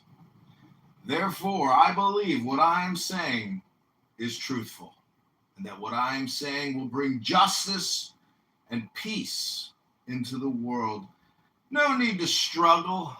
That's for losers. That's for the low IQ people who don't have the technology of concepts to guide them with truth, with justice, and with peace. So we don't have to struggle so much, if you know what I mean. Hello? Hello? Hello? Hello? Hello? Hello? Hello? Hello? Hello?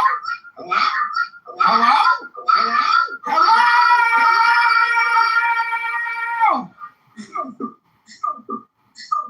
Hello? Hello?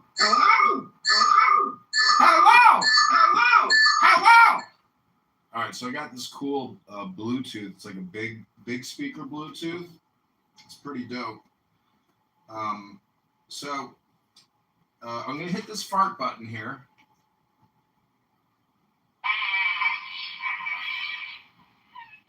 And just remember, anytime that you have any anxiety, you know, if you're not breathing enough, if you're too mixed up with your thoughts and you're thinking too much and you're like, I'm a holiday person.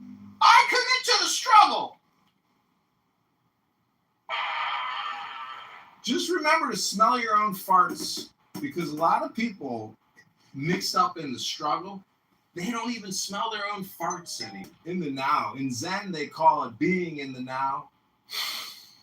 So I take a whiff of my own farts sometimes, because I think I've come to the conclusion that 80% of people walk around with shit in the crack of their ass because they don't even use baby wipes. And nobody likes the smell of farts, so why would anybody want to smell their own fart and inhale the gas that comes out of your rectum?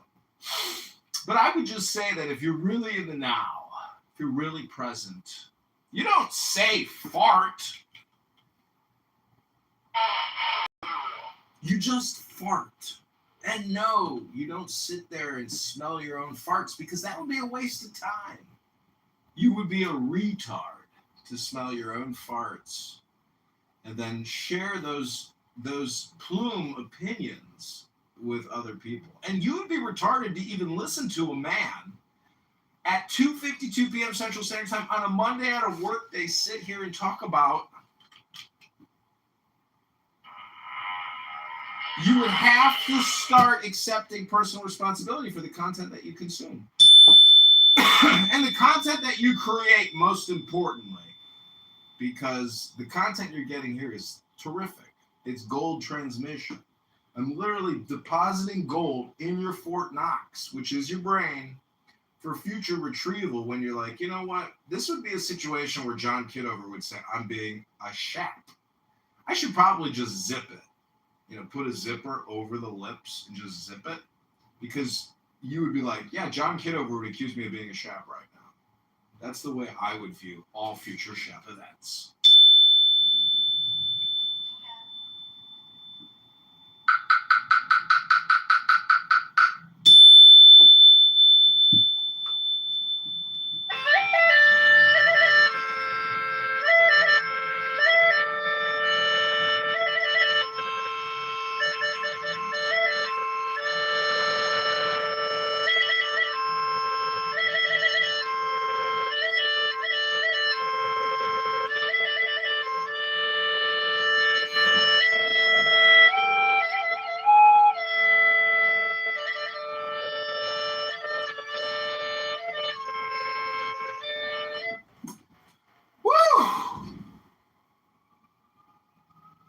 All right, any final comments, thoughts, ideas, or opinions?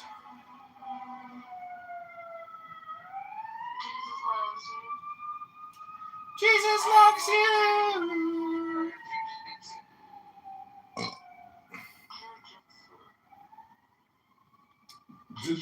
Did Moses invent jujitsu? Oh no, who was it? It was Isaac. No, who was it? It was Jacob. Yaakov!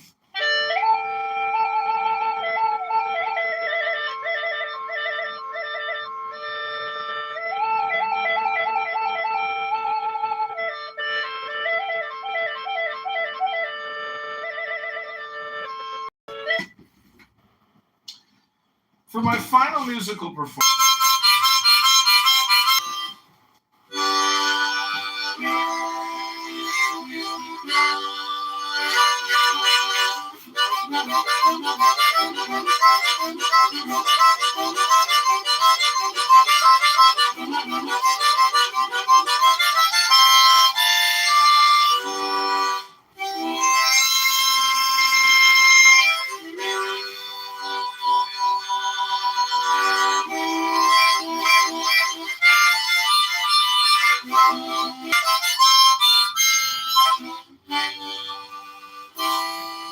Ladies, just imagine what I could do for you down there if I can play a harmonica like that.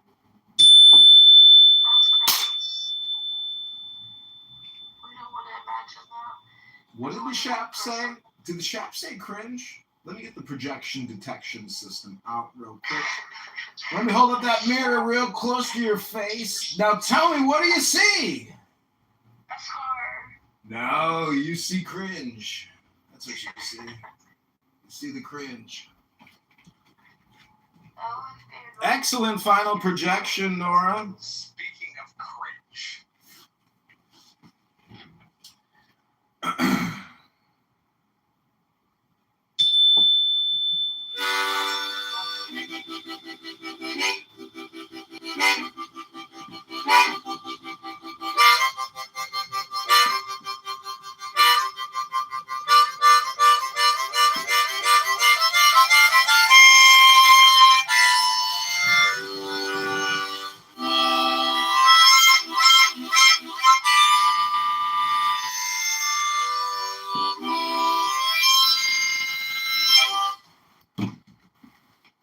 Okay, I'm going to read something real quick before I end this live stream. This is called Psychic Development by John Kitover, a new MK Ultra program designed by the CIA, the FBI, and the NSA. These are examples and meaning of symbols. Number 1, ants, work and or activity, occupation or profession. If touching books, legal business or contract, a contract concerning work. Number 2, art card, masks, loot, ink, etc. The 3 arts, or someone who has interest or talent in one of these areas. If touching on individual represents a characteristic of the individual. Number 3, blonde male. Light complexioned or blonde man. Use your touching cards and vibrations to identify the characteristic. Number 4, blonde woman. Woman who is blonde or light in coloring. Use your touching cards and vibrations to identify the characteristic. Number 5, blue birds. Happiness. Excellent card, strong control. If touches adverse card, neutralizes and moderates it. If touches ghost, sip card, money card, or books. Number 6, books or contract. Verbal or written. Pending or to come. Depending on position and surrounding cards. If this is next to heart with swan, love, and ring in box, proposal, denotes marriage. If books next to ants, a contract or agreement concerning work or activity. Number 7, box, gift. If next to flowers with cat, affection, denotes a gift given in affection. If next to heart with swan, love, a gift building, institution, court, hospital, or large building. If medicine bottle and scale, sickness, denotes hospital. If touches books, legal affairs or contract, etc., denotes court action. Number 9, castle, romance, next to heart with swan card, love. And ring in box, proposal, an affair of the heart. Number 10, crickets. Good luck. Very good, strong control card. Adds strength to any it touches. Number 11, crown and dragon.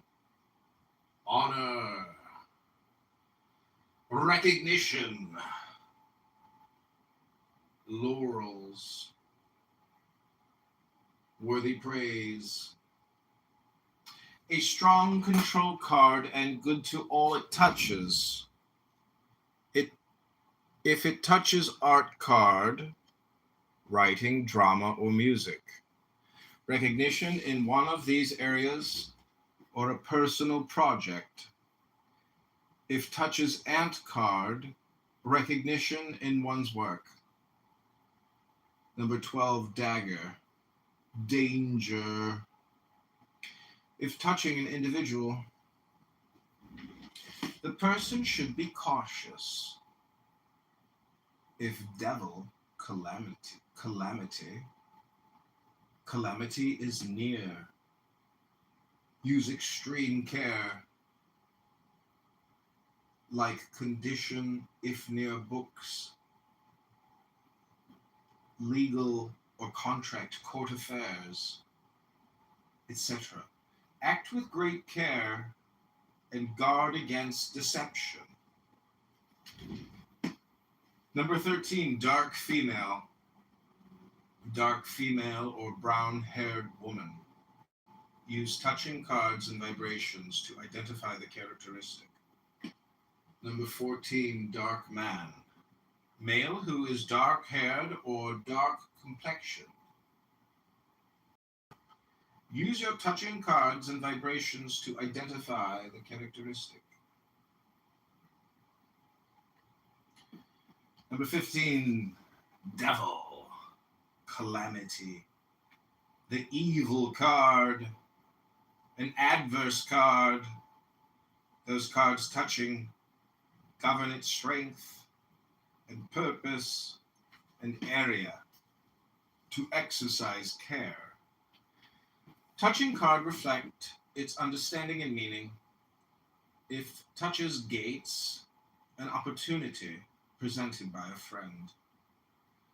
17, eyes.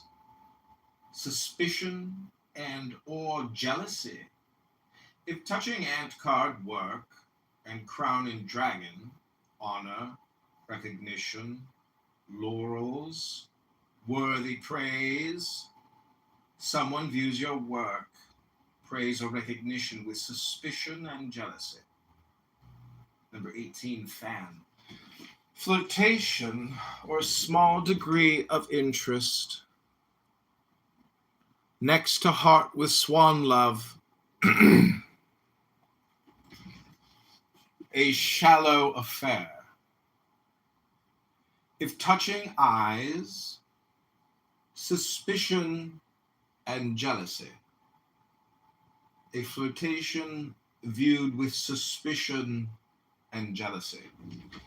Number 19, fish. Disappointment and or disillusionment.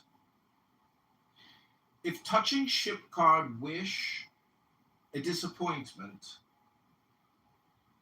and or disillusionment in wish, again, Touching cards govern degree of strength and meaning. Number 20. Flowers with cat. Affection. A strong control card and a good card if touching ring in box. Proposal. A proposal made with affection. 21 gates. Opportunity. If touching large building, business, institution, etc., denotes opportunity for business, following cards reflect the degree of importance and activity. Number 22, ghost, the sitter, the one who's being read. Number 23, goblet. Entertainment or gala affair. If touching art card, writing, music, drama, etc., or bluebirds, happiness, a happy entertainment awaits. Number 24, heart with swan. Lover or affair of the hearts. If touching books, legal or contract, etc., a loving contract or marriage. If touching cricket's luck, a lucky or fortunate development in affairs of the heart. 25, incense burner, home. Use touching cards for perception and meaning. If heart with swan, love, lovers, or love affairs of the heart. Bluebirds, happiness. Touch, harmony, love, and happiness within the home. Number 26, jack in box. Surprise. If touching open door, visitor, a surprise visitor. If touching books, surprise and legal action. Court action or affairs of law. Number 27, kettle, emotion. If touching volcano, excitement. And incense burner, home. Emotion and excitement in the home. Number 28, lifesaver. Help, a lifesaver. Excellent. Strong control card, which brightens all it touches. Number 29, medicine bottles and scale. Sickness or health disturbance. If a favorable card touches, a mild illness. Number 30, money. Money. If dagger, danger. Touching. Guard against personal loss and or assault. If touching the ghost, sitter, money coming directly to the sitter. Number 31, mountain. Distance in the future. If preceding ship card, a delay in the sitter's wish. When this card is seen in any of the three rows, that row refers to the distant future. Should the mountain card appear in the first row, would indicate that things in the sitter's life will remain relatively the same without notable change, and the reading is directed after this time elapse. Number 32, older woman and man. A woman or man older in years than the sitter.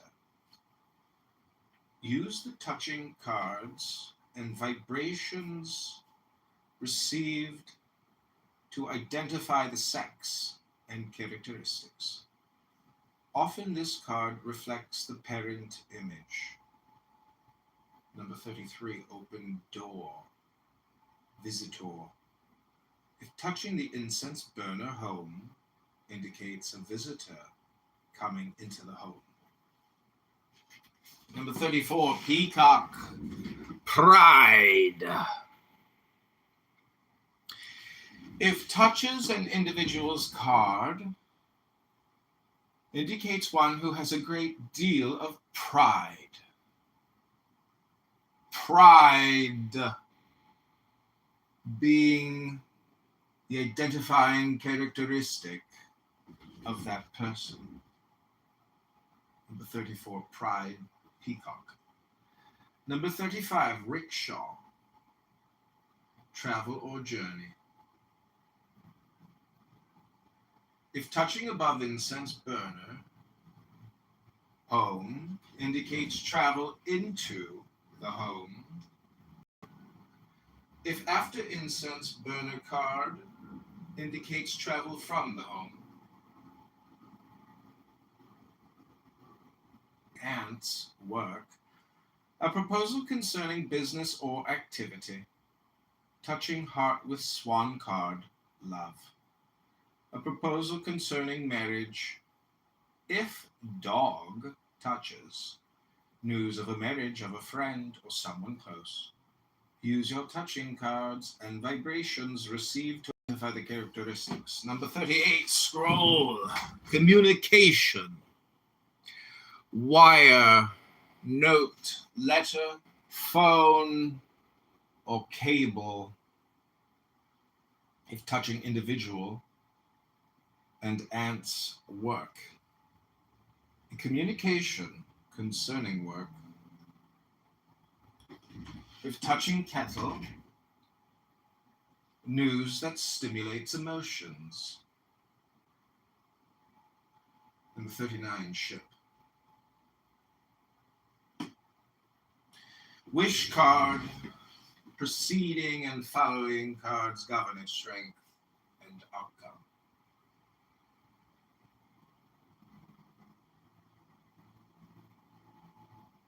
The row it is in indicates the length of time for it to manifest. Extra force is added to the interpretation of the ship card if strong control cards are touching. For example, touching fish, disappointment, and or disillusionment indicates disappointment and or disillusionment in wish, whereas touching bluebirds, happiness, indicates the fulfillment with happiness. Number 40, snake, malice or envy. Often seen as identifying the characteristic of an individual, a low-rated card. If touching castle would reflect malice or envy toward a romance. 41, sunburst, success, best card of the deck. Affects strongly and favorably all that it touches. Almost certain success if touching the ship card, wish. Strong influence of good. Very positive. If adverse card touches sunburst, it is neutralized. Number 42, table. Tete a tete. Discussion, conversation, meeting. For example, if next to ring and box card, proposal, and ants card, work, indicates a talk about a business proposal or activity. Number 43, tears over bottle, tears. If sunburst card touching indicates tears of happiness, joy, etc., should the fish card be touching, indicates tears of disappointment and or disillusionment. Number 44, volcano, excitement. Stimulates touching cards with excitement.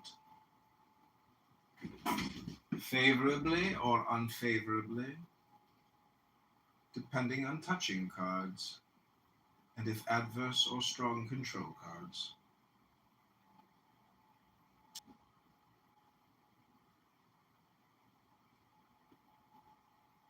If touching ants card work, change in work, touching kettle card emotions, change in the emotions, change in the situation affected by the touching cards. Okay, that is your John Kitover Psychic Development. That is a system of symbols. It was 45 symbols. Number 1 was ants, 2 is ant card, art card, 3 is blonde male, 4 blonde woman, 5 blue birds, 6 books, 7 box, 8 building, 9 castle, 10 crickets, 11 crown and dragon, 12 is dagger, 13 dark female, 14 dark man, 15 devil, 16 dog, 17 eyes, 18 fan, 19 fish, 20 flowers with cat, 21 gates,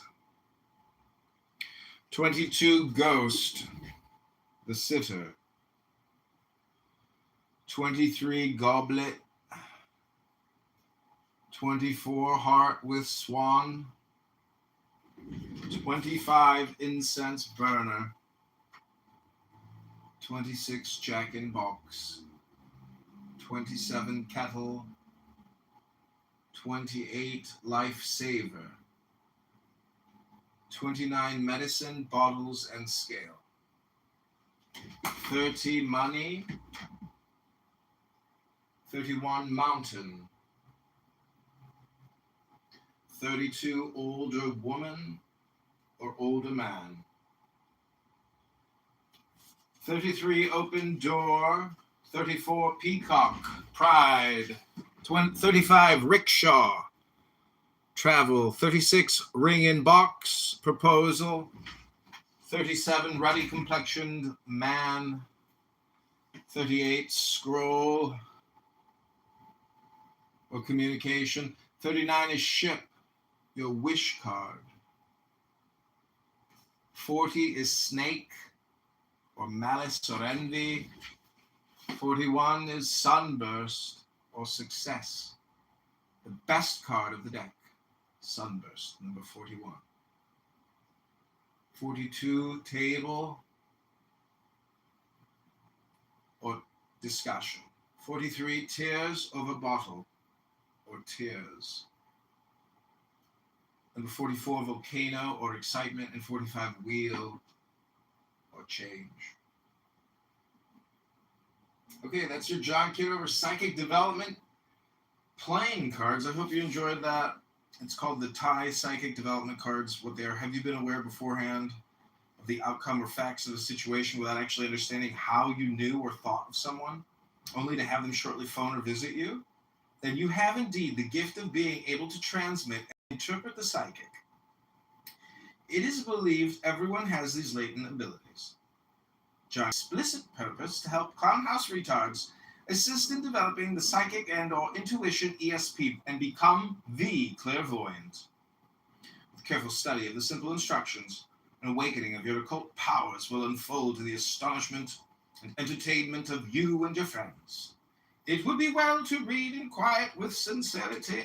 Like the video, share and subscribe right now.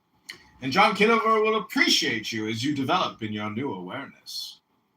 You will enjoy developing these gifts. And John Kitover Psychic Development cards may present the key to the door of mystical knowledge. Read carefully the instructions. Relaxing, breathing deeply, and allowing sensitivity to the interpretations of the layout on the symbols in depth, description, time, and condition, often in minute detail. You will be astonished at the increased degree of accuracy within your awakening awareness.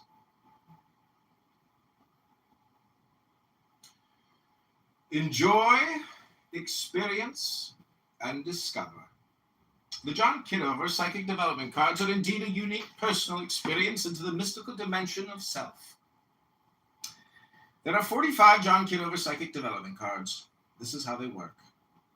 And on each symbol, and in the lower right-hand corner of each, a number to assist you in identifying the meaning of the symbol. Study the meaning of these symbols, and you will become easily familiar with them. For the most part, they are self-explanatory. Be relaxed, breathe deeply, and quiet in your body. Be still and study and learn the simple basics of your new discovery. John Kitover Psychic Development cards are fun and exciting, and uppermost quite amazing to the dedicated clown house retard. Best results are obtained with controlled discipline in all instructions.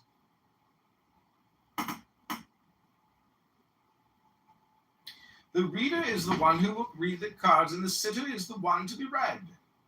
During the readings, it is helpful to the reader to hold an object that has been used or worn a great deal by the sitter. This may be a watch, a pin, a ring, keys, or a billfold. Vibrations can be readily picked up by the reader, who utilizes this channel of contact. The reader and sitter are to sit across from each other at a table or in a clown house room, quietly relaxing a few minutes together. The reader, holding the right hand of the sitter, then repeats quietly 3 times, meaningfully, the following passage. Okay, Princess, repeat after me. I leave my mind open. Bright and alert. To be programmed. For the work of creative intelligence. Should any interruption occur during the reading, this process should be repeated. So repeat after me. Princessia, I leave my mind open. Bright and alert. To be programmed for the work of creative intelligence. Proceeding, the sitter is then given the full pack and asked to concentrate on his or her wish. Shuffling the cards hand over hand only. Never cut or ripple the deck one into the other. This is extremely important. The sitter must be attentive to this action with sincerity and serious intent, not hurrying and with no disturbances. The full deck is then placed in the middle of the table, and the sitter places her hand on top of the deck and cuts the deck towards herself. Into 3 stacks, the first cut making the second stack, the second cut making the third stack. The reader then takes the first stack and lays the other 2 stacks aside, making certain they are kept in correct position of second and third stacks. Turning the cards upright from the first stack, which the reader has in hand, starting from the top. She will place them in a vertical position so that the symbols are toward the reader, and starting from the top begins the reading. Pull these cards as an example and experiment with the following. Assuming the cards were blonde or light, female, a rickshaw, jack-in-box, incense burner, gates, wheels, sunburst ants, which is light-haired female, traveling, a visitor, surprise, home, opportunity, change, success, business, and or activity. The reader would state, I see a light-complexioned or blonde woman traveling in a rickshaw, coming to your home with an incense burner as a visitor and an open door, which will be surprise jack-in-the-box. There is an opportunity, gates for change, wheel. It will indeed bring success, sunburst, and business or activity ants. Adding to this, the reader would then say, whenever the sunburst appears, it is assured success, as this is the best card in the deck, having high value of control over anything it touches. The second stack is done in like manner as is the third stack, thus making 3 vertical rows upon completion of the reading. The first row is the immediate future, or that which has just occurred. Second is to come within a few months. And the third row represents the distant future. The only exception to the above is when mountain card appears. Distance. This indicates at a latter time. Conditions will remain relatively the same until some time has elapsed. Consideration should always be given to the cards above and below each card as they determine the governing degree of importance. For example, assuming the cards were crickets, good luck, ship, wish. Fish, disappointment and or disillusionment. Bluebirds, happiness. Heart with swan, love.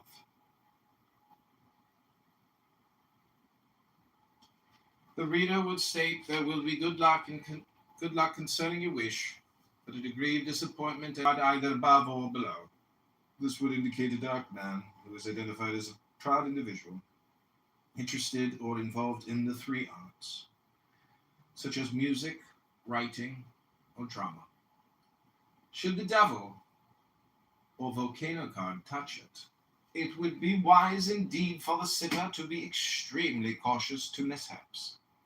Should the devil card touch the books, again, this meaning is governed by the cards above and below as to the degree of hardship and outcome.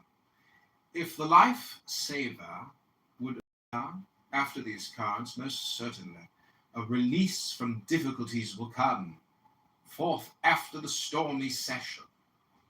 Remember, all strong control cards act as a neutralizer to any adverse cards. Medicine bottles and scale illness when touching the devil card, calamity denotes a death due to illness. Kettle, emotion, touches devil card, denotes a severe emotional disturbance or breakdown. The ghost card denotes the sitter, or one whose fortune is being read. Touching the tears over a bottle, tears and bluebirds, happiness, and money would denote that the sitter would have tears of happiness and joy over money coming to her. The distance from the first row would denote the length of time. If in the first row would indicate the action would come very soon. Experiment now by giving your own reading. Try to remember as many of the symbols as you can, allowing your feelings and attitudes to express themselves as you read. Refer to the number on the lower right-hand corner of the cards until you learn their meanings. See examples and meanings of symbols. Express your own personal impressions and visions with your readings. This develops the psychic. Keep in mind, practice sharpens your psychic dimensions and develops confidence in your interpretations. Never, ever read more than once every 2 weeks for an individual in order to allow for development and changes. Your abilities will amaze you, and you will discover a deeper knowledge of your friends and self as you realize your hidden awareness. Short variation. A shorter variation to the prescribed method may be employed in your reading as follows.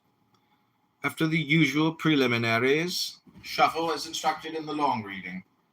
The sitter fans out the cards face down, and while firmly concentrating on her wish, selects 21 cards. The reader then makes 3 rows of 7 cards each.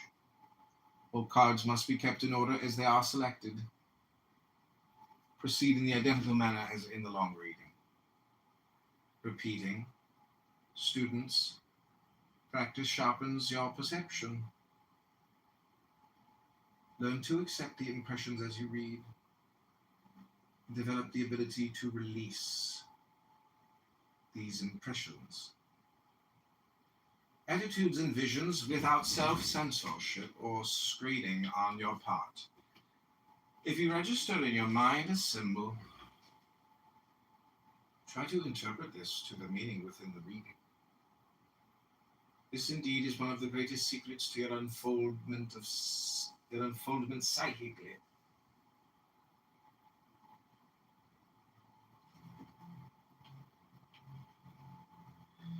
You are seeking a new awareness of sensitivity and dimension. Within self, it is there. You need only to recognize its identity for your claim to perception.